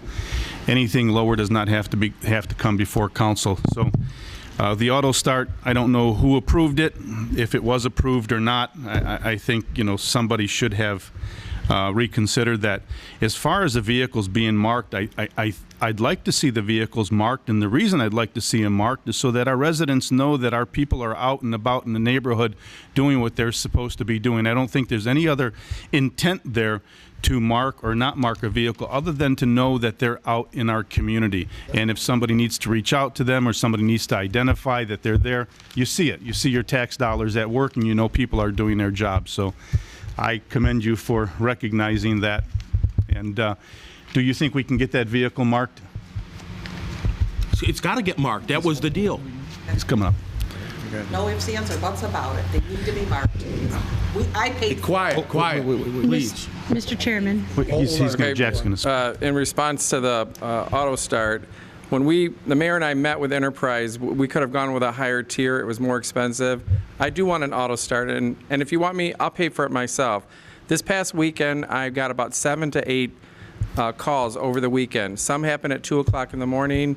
Some happen at 2 o'clock in the afternoon. For me, it's easier if I can start the car, get in the car and leave, whether while I'm getting ready to leave. I'm on call 24 hours a day, 7 days a week. I don't get a break from it. What I did do is talk to Bill about getting a magnetic emblem. I will tell you, let me tell you why, if I can. I'd like to answer your question. I don't know if many of you know what it's like to be the ordinance director. I seem to be a target of a lot of hostility.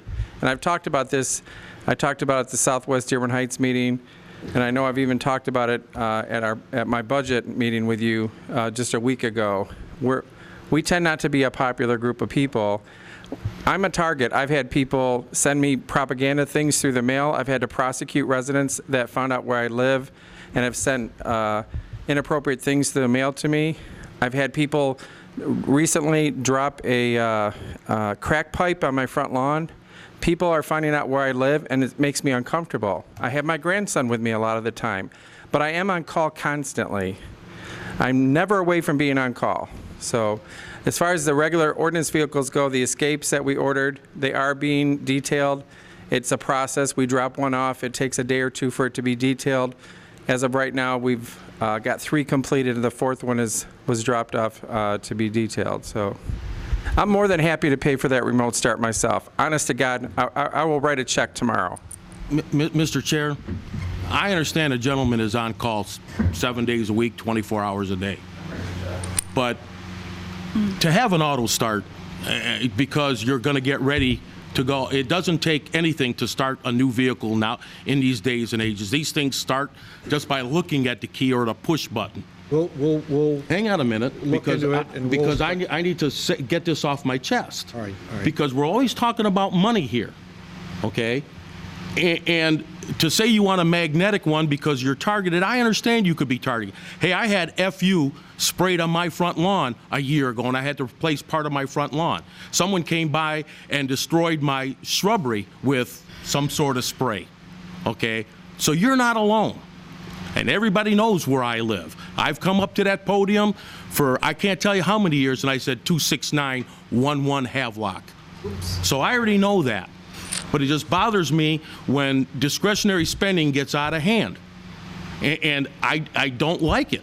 It shouldn't be done. If somebody would have come up and said, hey, I'd like to have this because of this, I could, say, okay, I agree with you. But just to do it, and I know it's only $400, but you know what? $400 could pay for some supplies in the clerk's office, maybe a printer next to somebody's desk that needs to have a printer.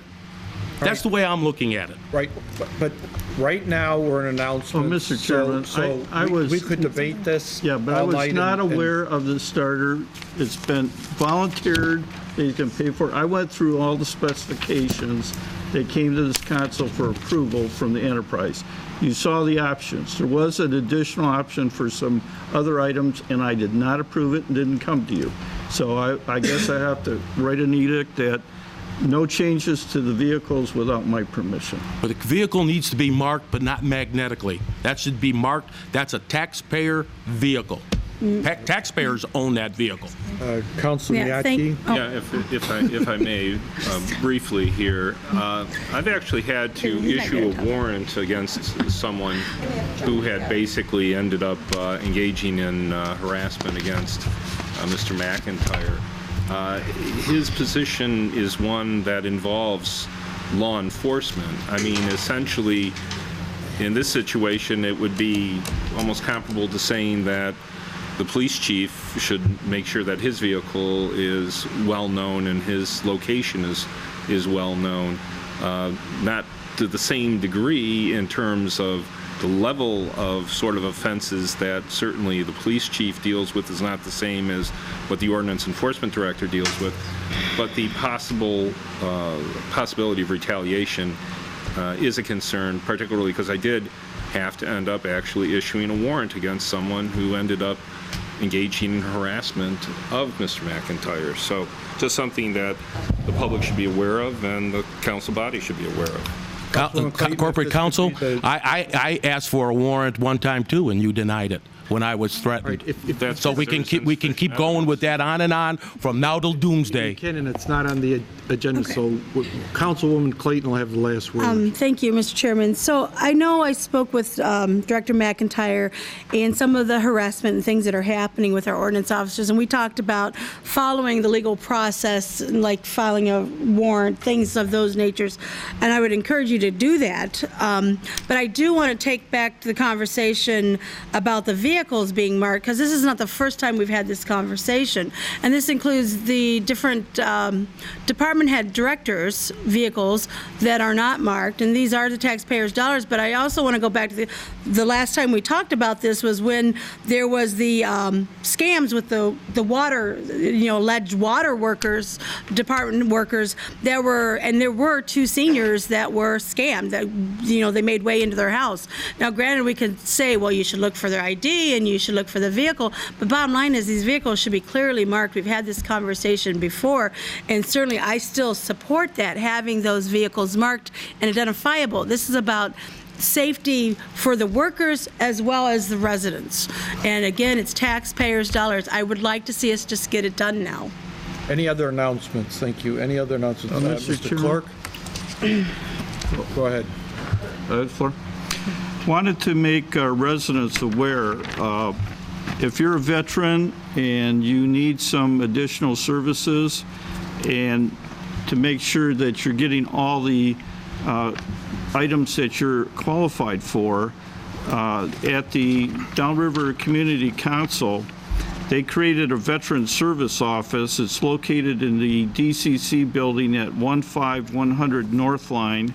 And the director, Jim Perry, wanted me to notify all of our residents that they are now open 3 days a week, Tuesday, Wednesday, and Thursday from 8 a.m. to 4 p.m.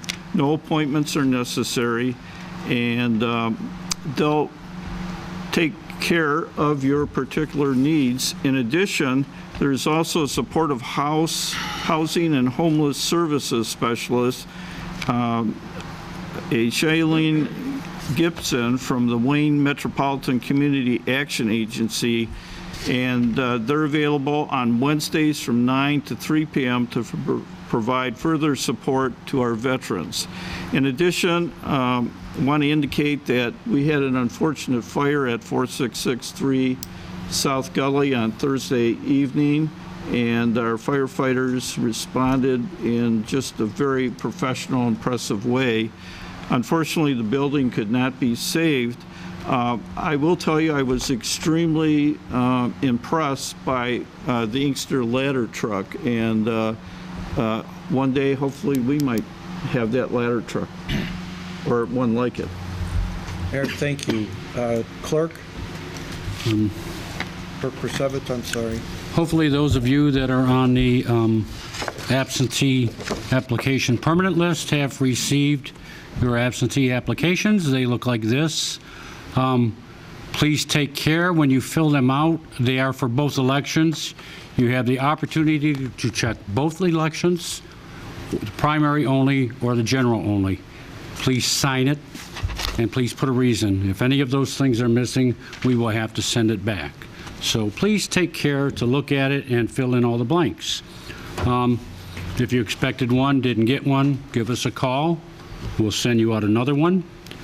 As far as the ballots go, as I've related in the past, we're getting new equipment and we're kind of not knowing what's going on. We haven't gotten the equipment yet. Had this been the previous election, I would have already input all the information regarding the candidates, the races, number to vote for into a computer module, which we haven't done yet. So we're just waiting for word from Wayne County and the new company that's doing the equipment. I will keep you updated on things as they happen. For those of you who enjoy using the internet, I promise to update the election section of our clerk's page as I get information. Otherwise, I will announce it at the council meetings. We have issued several solicitor permits over the past several weeks. Some of these permits are issued to companies who have had complaints in the past. All I caution you is to please be careful. We strongly suggest you don't let anybody in your house. If you have issues, call the police. They should have City of Dearborn Heights issued picture ID. If they don't, they have not been licensed by us, or they do not have their license. It does not do you any good to call me the next day. Chief, I trust that I could say call the police and the police will respond. Mr. Clerk, I have a question regarding that. Obviously, those permits don't come through council, correct? That's correct. They're just able to approach the window and say that they need to purchase a solicitor's permit. That is correct. Is there anything we can do to circumvent that process? Can we write an ordinance to say that those solicitor permits should come to us? Because I know if people are going to seek donations in high traffic areas or at corners, they come forward to us, but the solicitor's permits don't. I think are you refund? Okay. These are not people who are soliciting funds on the corner. These are people who are going door to door. And I realize that, and I will give you a perfect example. I had a group of people up and down my street last year trying to sell soap.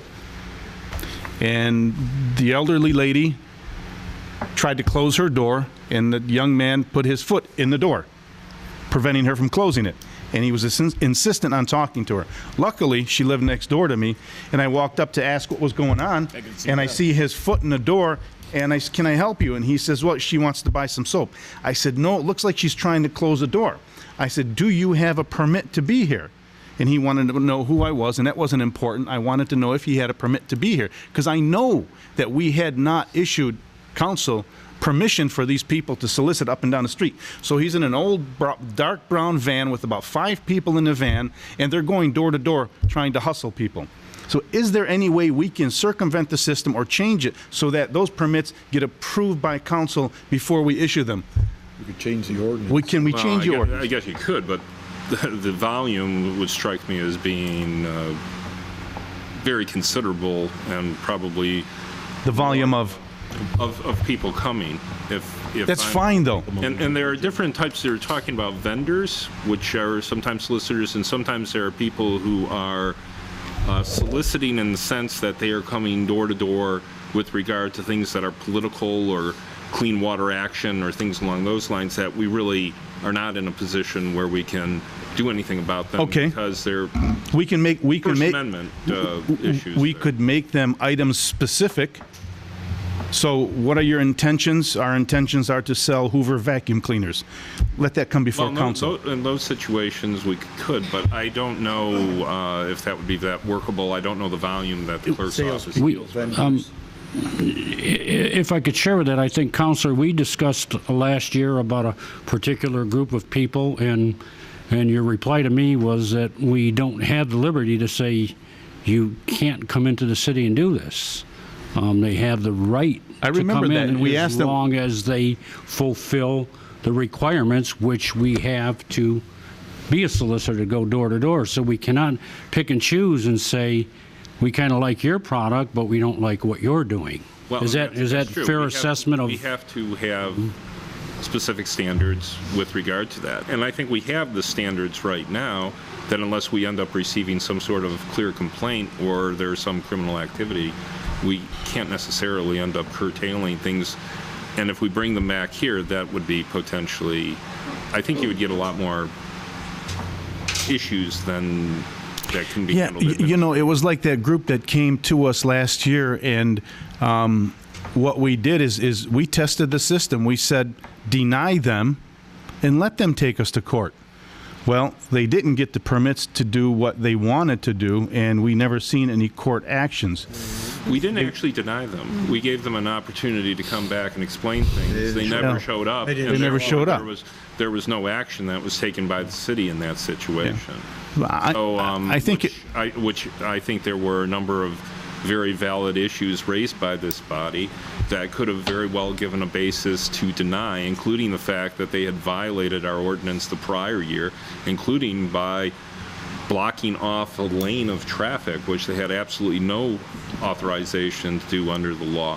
So I think after they became aware potentially that we were on to these issues, they decided that it would be better for them not to come back to, or come to us and actually. Let me get the general consensus of the council here.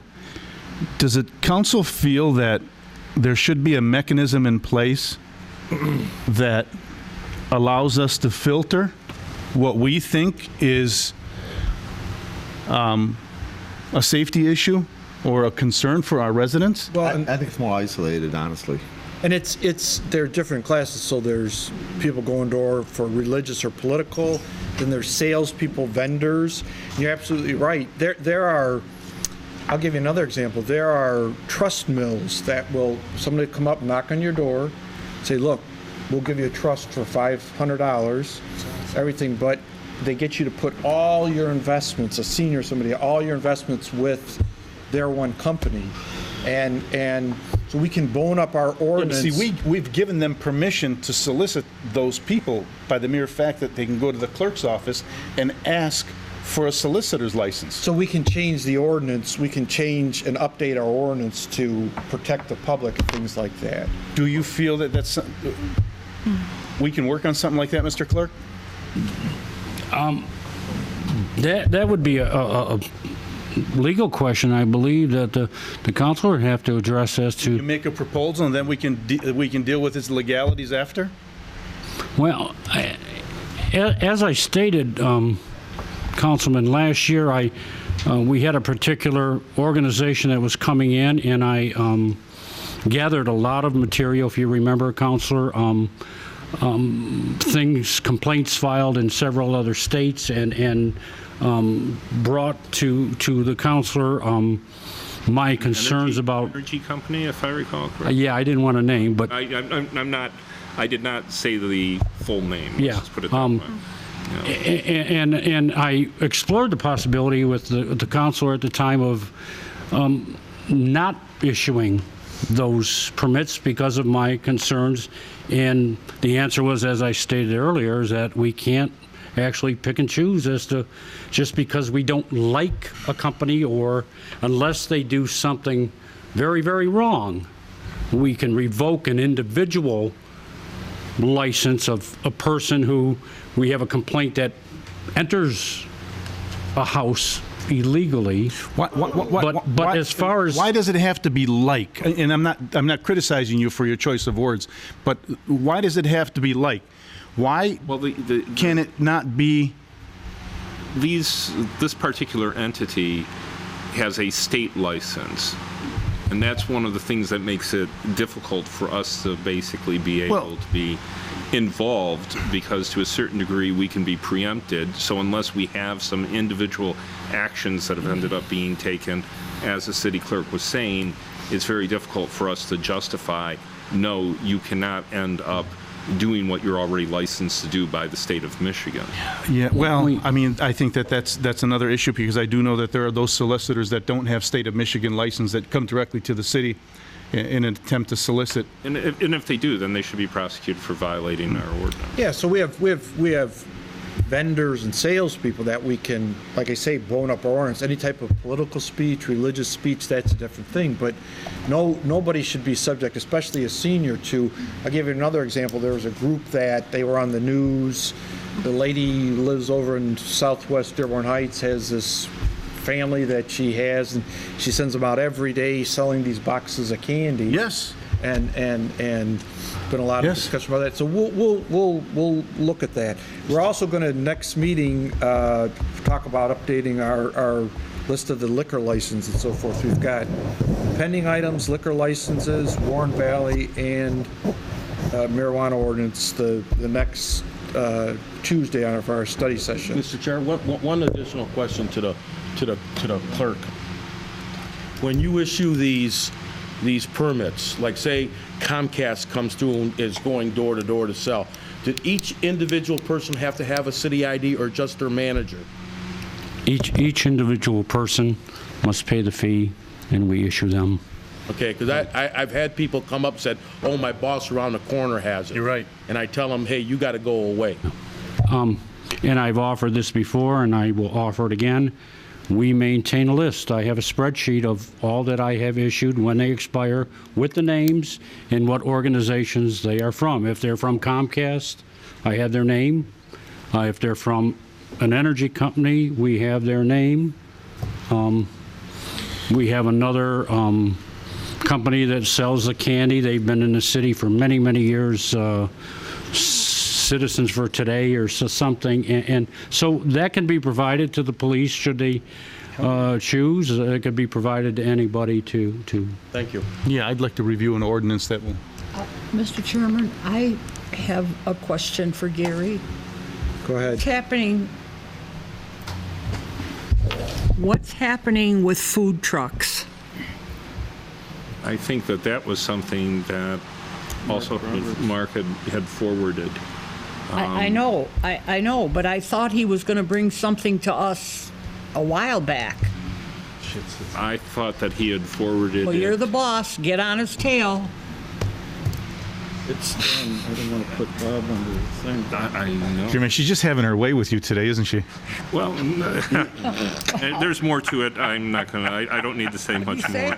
Let's just put it that way. She's leaving here to wait for You're taking him to task today. Marge always I beats only up got on me. 5 or 6 months left. I'm going to get it all off my chest. Even if it's not me. Go ahead, Mr. Clerk. Finally, I'm sorry I have to make this announcement every few months, but when you call the clerk's office, we are always happy to help you in whatever way we can. However, we receive numerous calls that we cannot address. The clerk's office takes care of pet licensing, business licensing, elections, death certificates, vital records, council stuff. If it involves another part of the city, we will refer you to that part of the city or to the mayor's office. Please understand that we know that we should not be answering for another department any more than a department should be answering clerk's questions. So it's difficult on our staff because they want to be helpful. People call back 3, 4, 5 times. I need to talk to somebody. So please understand that we will help you to the very best of our ability, but if we can't, please don't keep calling us back, especially election time is coming up, and we will be quite busy. So with that being said, everybody have a wonderful Memorial Day, and remember our fallen soldiers. And Mayor, we just to let the public know, we used to have a parade started at the Lyscow Post, and we do have a ceremony at St. Hedwig's on Memorial Day. Well, it's not city-sponsored. That's done by St. city-sponsored. Hedwig's Cemetery. We did at one time have a parade. Any other announcements? Any other announcements from anybody, any city officials or anyone in the audience? Director Greibel?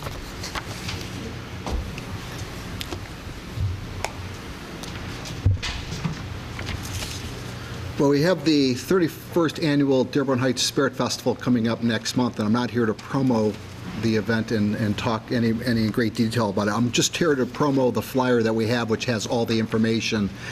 You can obtain it if you have a child that goes to a Dearborn Heights school, whether it be parochial or public. They will have one put in their backpack, so look for it there. It'll be in all the city buildings, and you can go to the city's website and go to the Parks and Recreation link, and it will be on there, and you can download it yourself, and it'll have all the information of everything that will be happening at the Spirit Fest. Thanks. Thank you. Great. And the dates of the Spirit Festival this year are June 7th through the 11th. Any other announcements from anyone? Any other announcements? None? Hearing none, if people want to come up and say your name and the street you live on, and keep your comments to 2 to 3 minutes. Any residents? You should say public comments. Any public comment or residents? Go ahead. Good evening. My name is Sean Birch. I live on 1430 Oakland Court. I'm sorry, I can barely hear you. Get your phone. Sorry, thank you.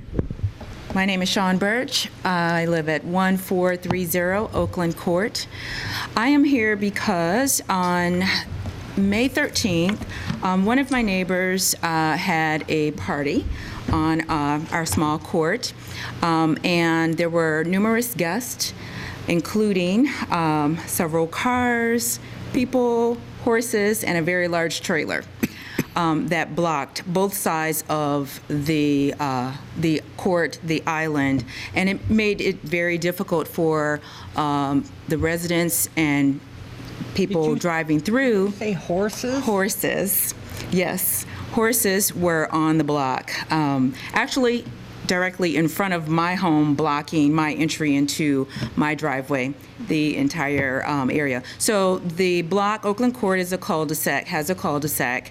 There was only one way in and one way out. So I am here because this prevents a very unsafe traffic environment when we have both sides of the streets blocked. One side has no parking. And apparently, the resident who threw the party received permission to park on the no parking side of the street. Again, this prevents safety issues. Not only is it safety, it was very inconvenient and very disrespectful to the other neighbors on the block. I myself had to back all the way out because someone else could not maneuver to get around. So I almost hit another car just driving out to allow someone else to move out of the way. But then once I entered the court area, like I said, the horses were parked in front of my lawn, on my lawn. I did not see a permit or anything for horses. I don't know if that is actually allowed, but again, it is a very small street. And my reason for coming here tonight is to tell you that I, along with other residents on the block, called 911. We talked to an operator who said that the resident received permission to park along the no parking side of the street because they had a funeral. And when I explained to, they had a funeral. Oh. When I explained to the operator that it was a birthday party with horses on our block, She said, I'll have someone come and check it out, and no one ever came.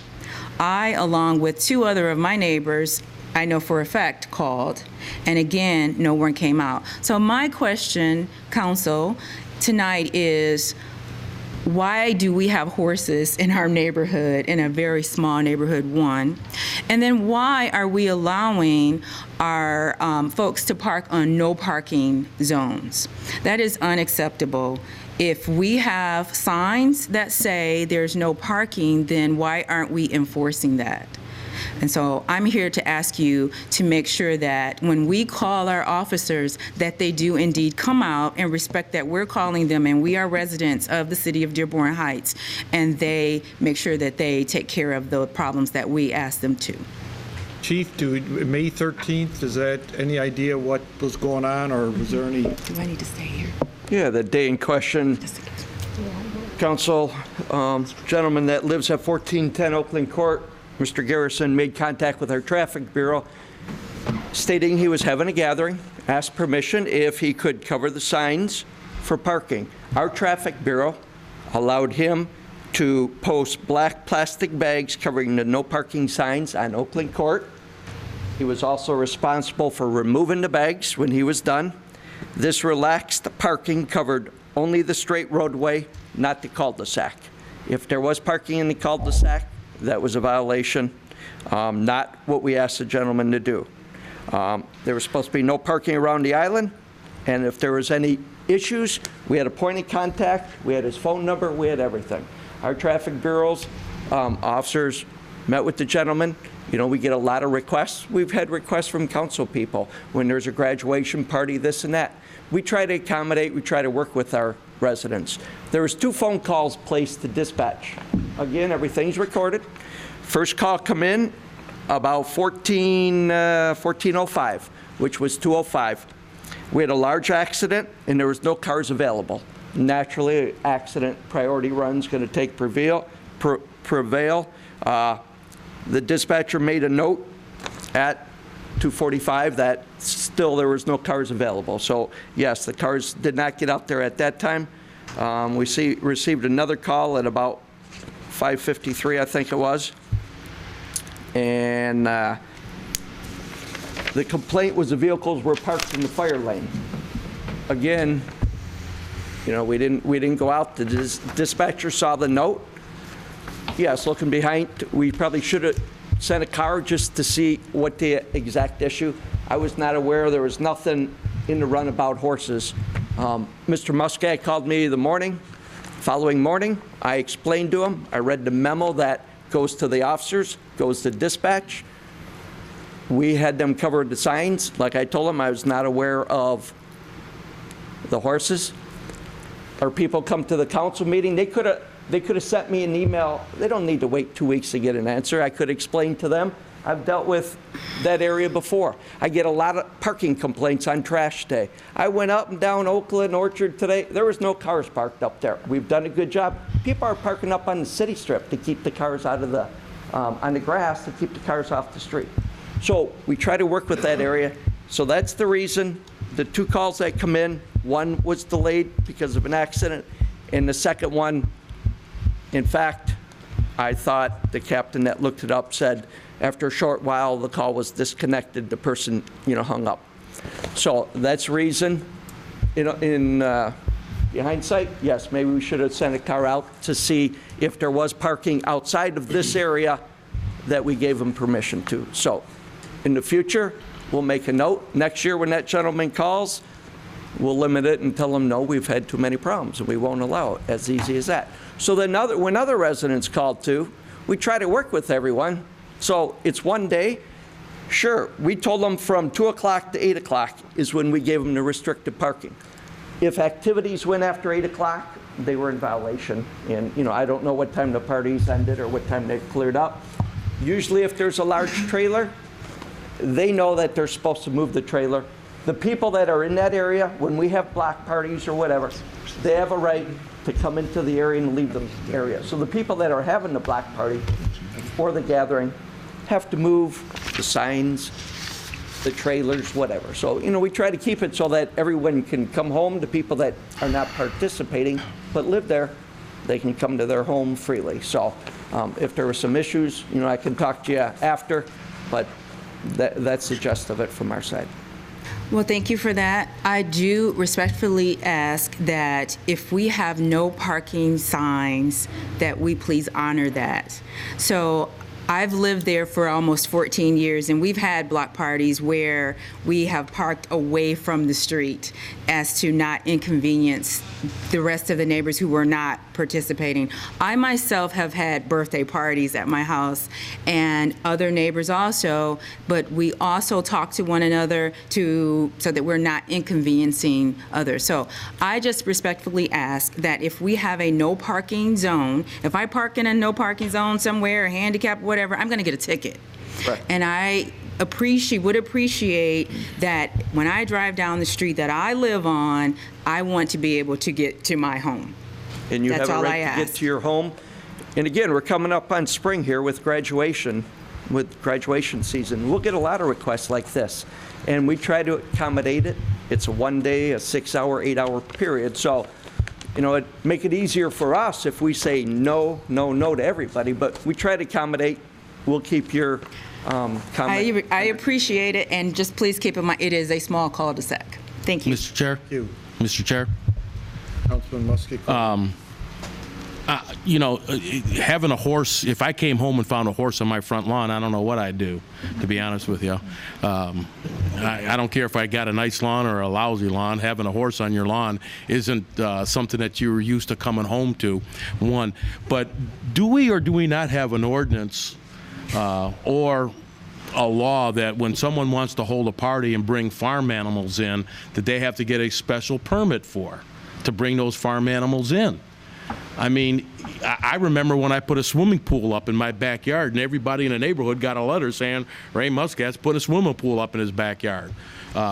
It would be nice to know that my neighbor's going to bring a horse and buggy and chickens and whatever to a birthday party. There was another party similar to that on John Daly just this past week where you go down and there's horse trailers and ponies and horses are going down the street, and you're saying, what the devil's going on here?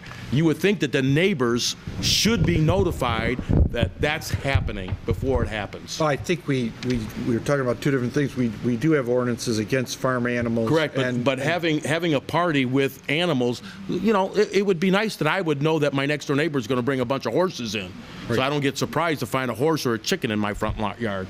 Feed them, Ray. Councilor Miyake. I'm sorry, but you seem to be not asking a question. Both of you seem to be commenting back and forth on ordinances. I don't know the specific process at this point. I would need to look this up. Yeah, I'd appreciate you looking and see if there is something that says that you're supposed to notify the city that you're going to have that type of party, so everybody can be well aware it's going on. That's all. I mean, I would not want to come home and find a horse in my yard.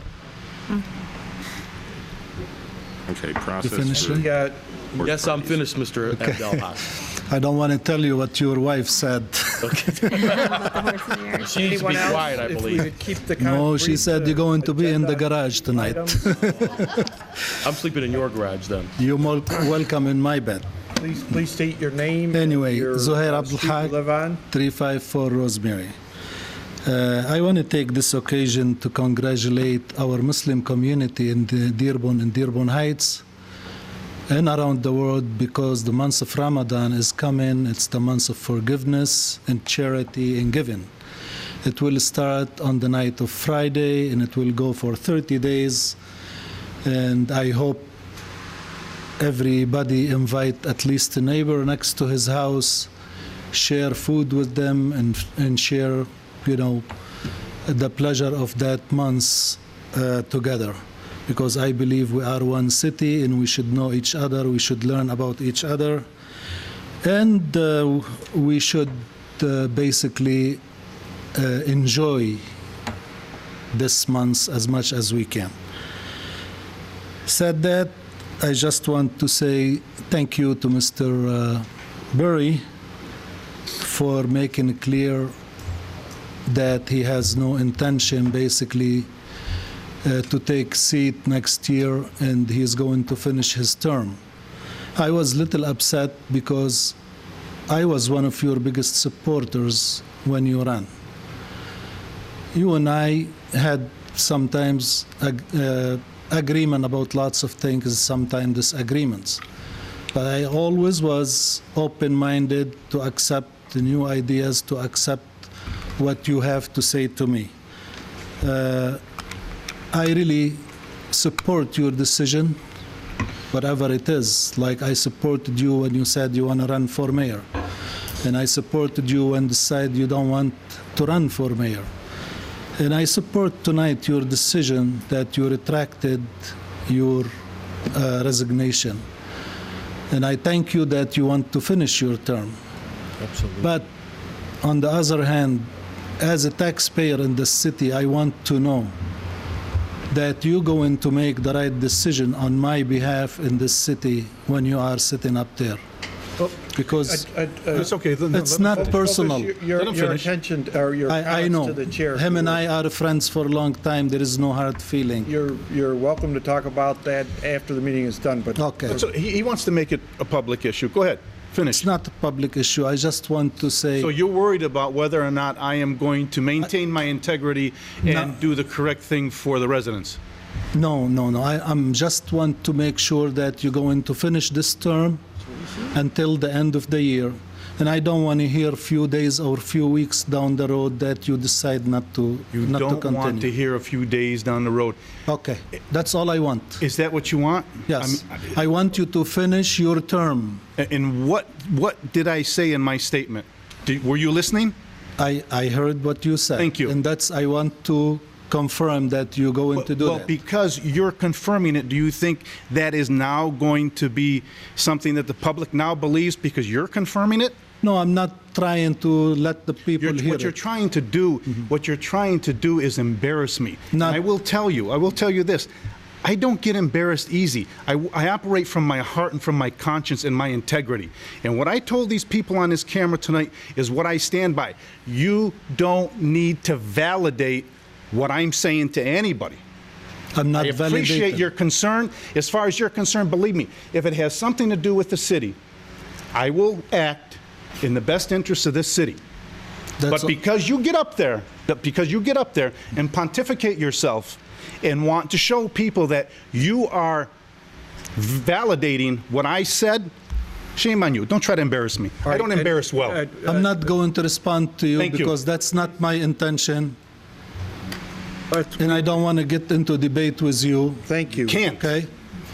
Because if I want to open doors, you... Open. There's no skeletons in my closet, my friend. I don't want to open anything. Have a good night. You got a garage door. Have a good night. Thank you. Have a good night. No, you don't do this. Please state your name and your street you live on. Hello, my name is Shyler Engel. I live at 50346 Van Dyke, Shelby Township, not in Dearborn Heights. I appear on behalf of Michigan Alternative Relief, and I've appeared on their behalf on April 25th. I wanted to comment that I'm very appreciative that Councilman Muscat and also Councilman Berry recognize the importance of moving quickly on this issue. We hear in the news in passing that the state of Colorado has raised $200 million in tax revenue. We hear that there's $1 billion in sales every 3 months. But what you don't hear is that 40% of the cannabis businesses in Colorado are actually struggling to break even. And while there aren't statistics supporting Skylar, we had, you're not a resident, we had the presentation regarding, and as I told you before, any information you want to send to us, but it's late and you're not on the agenda, so any information you want to send to us, send it to us via email. Mr. Chairman, he doesn't have to be a resident to be able to address this body. Every person who wants to address this body has a right to address this body under the open meeting. All I'm saying is this. I will be very quick. We had your presentation, we gave you an hour, and thank you for the presentation, and any other information you... I will make myself available to any council member. I will provide studies. There's 10,000 studies concerning marijuana used for health. All I would just simply say is I appreciate the continued interest in moving this forward, and I hope to appear before perhaps a few of you before you go into that study session. Thank you. Thank you. Anyone else, please get up and state your name and the street you live on. Treasurer John Riley II. Yeah. Mr. Chairman, I'm just speaking as a trustee from the pension board. As you go through negotiations and items change within a contract related to pensions, you're required to get a supplementary actuarial valuation, and the administration has been supplying those to you.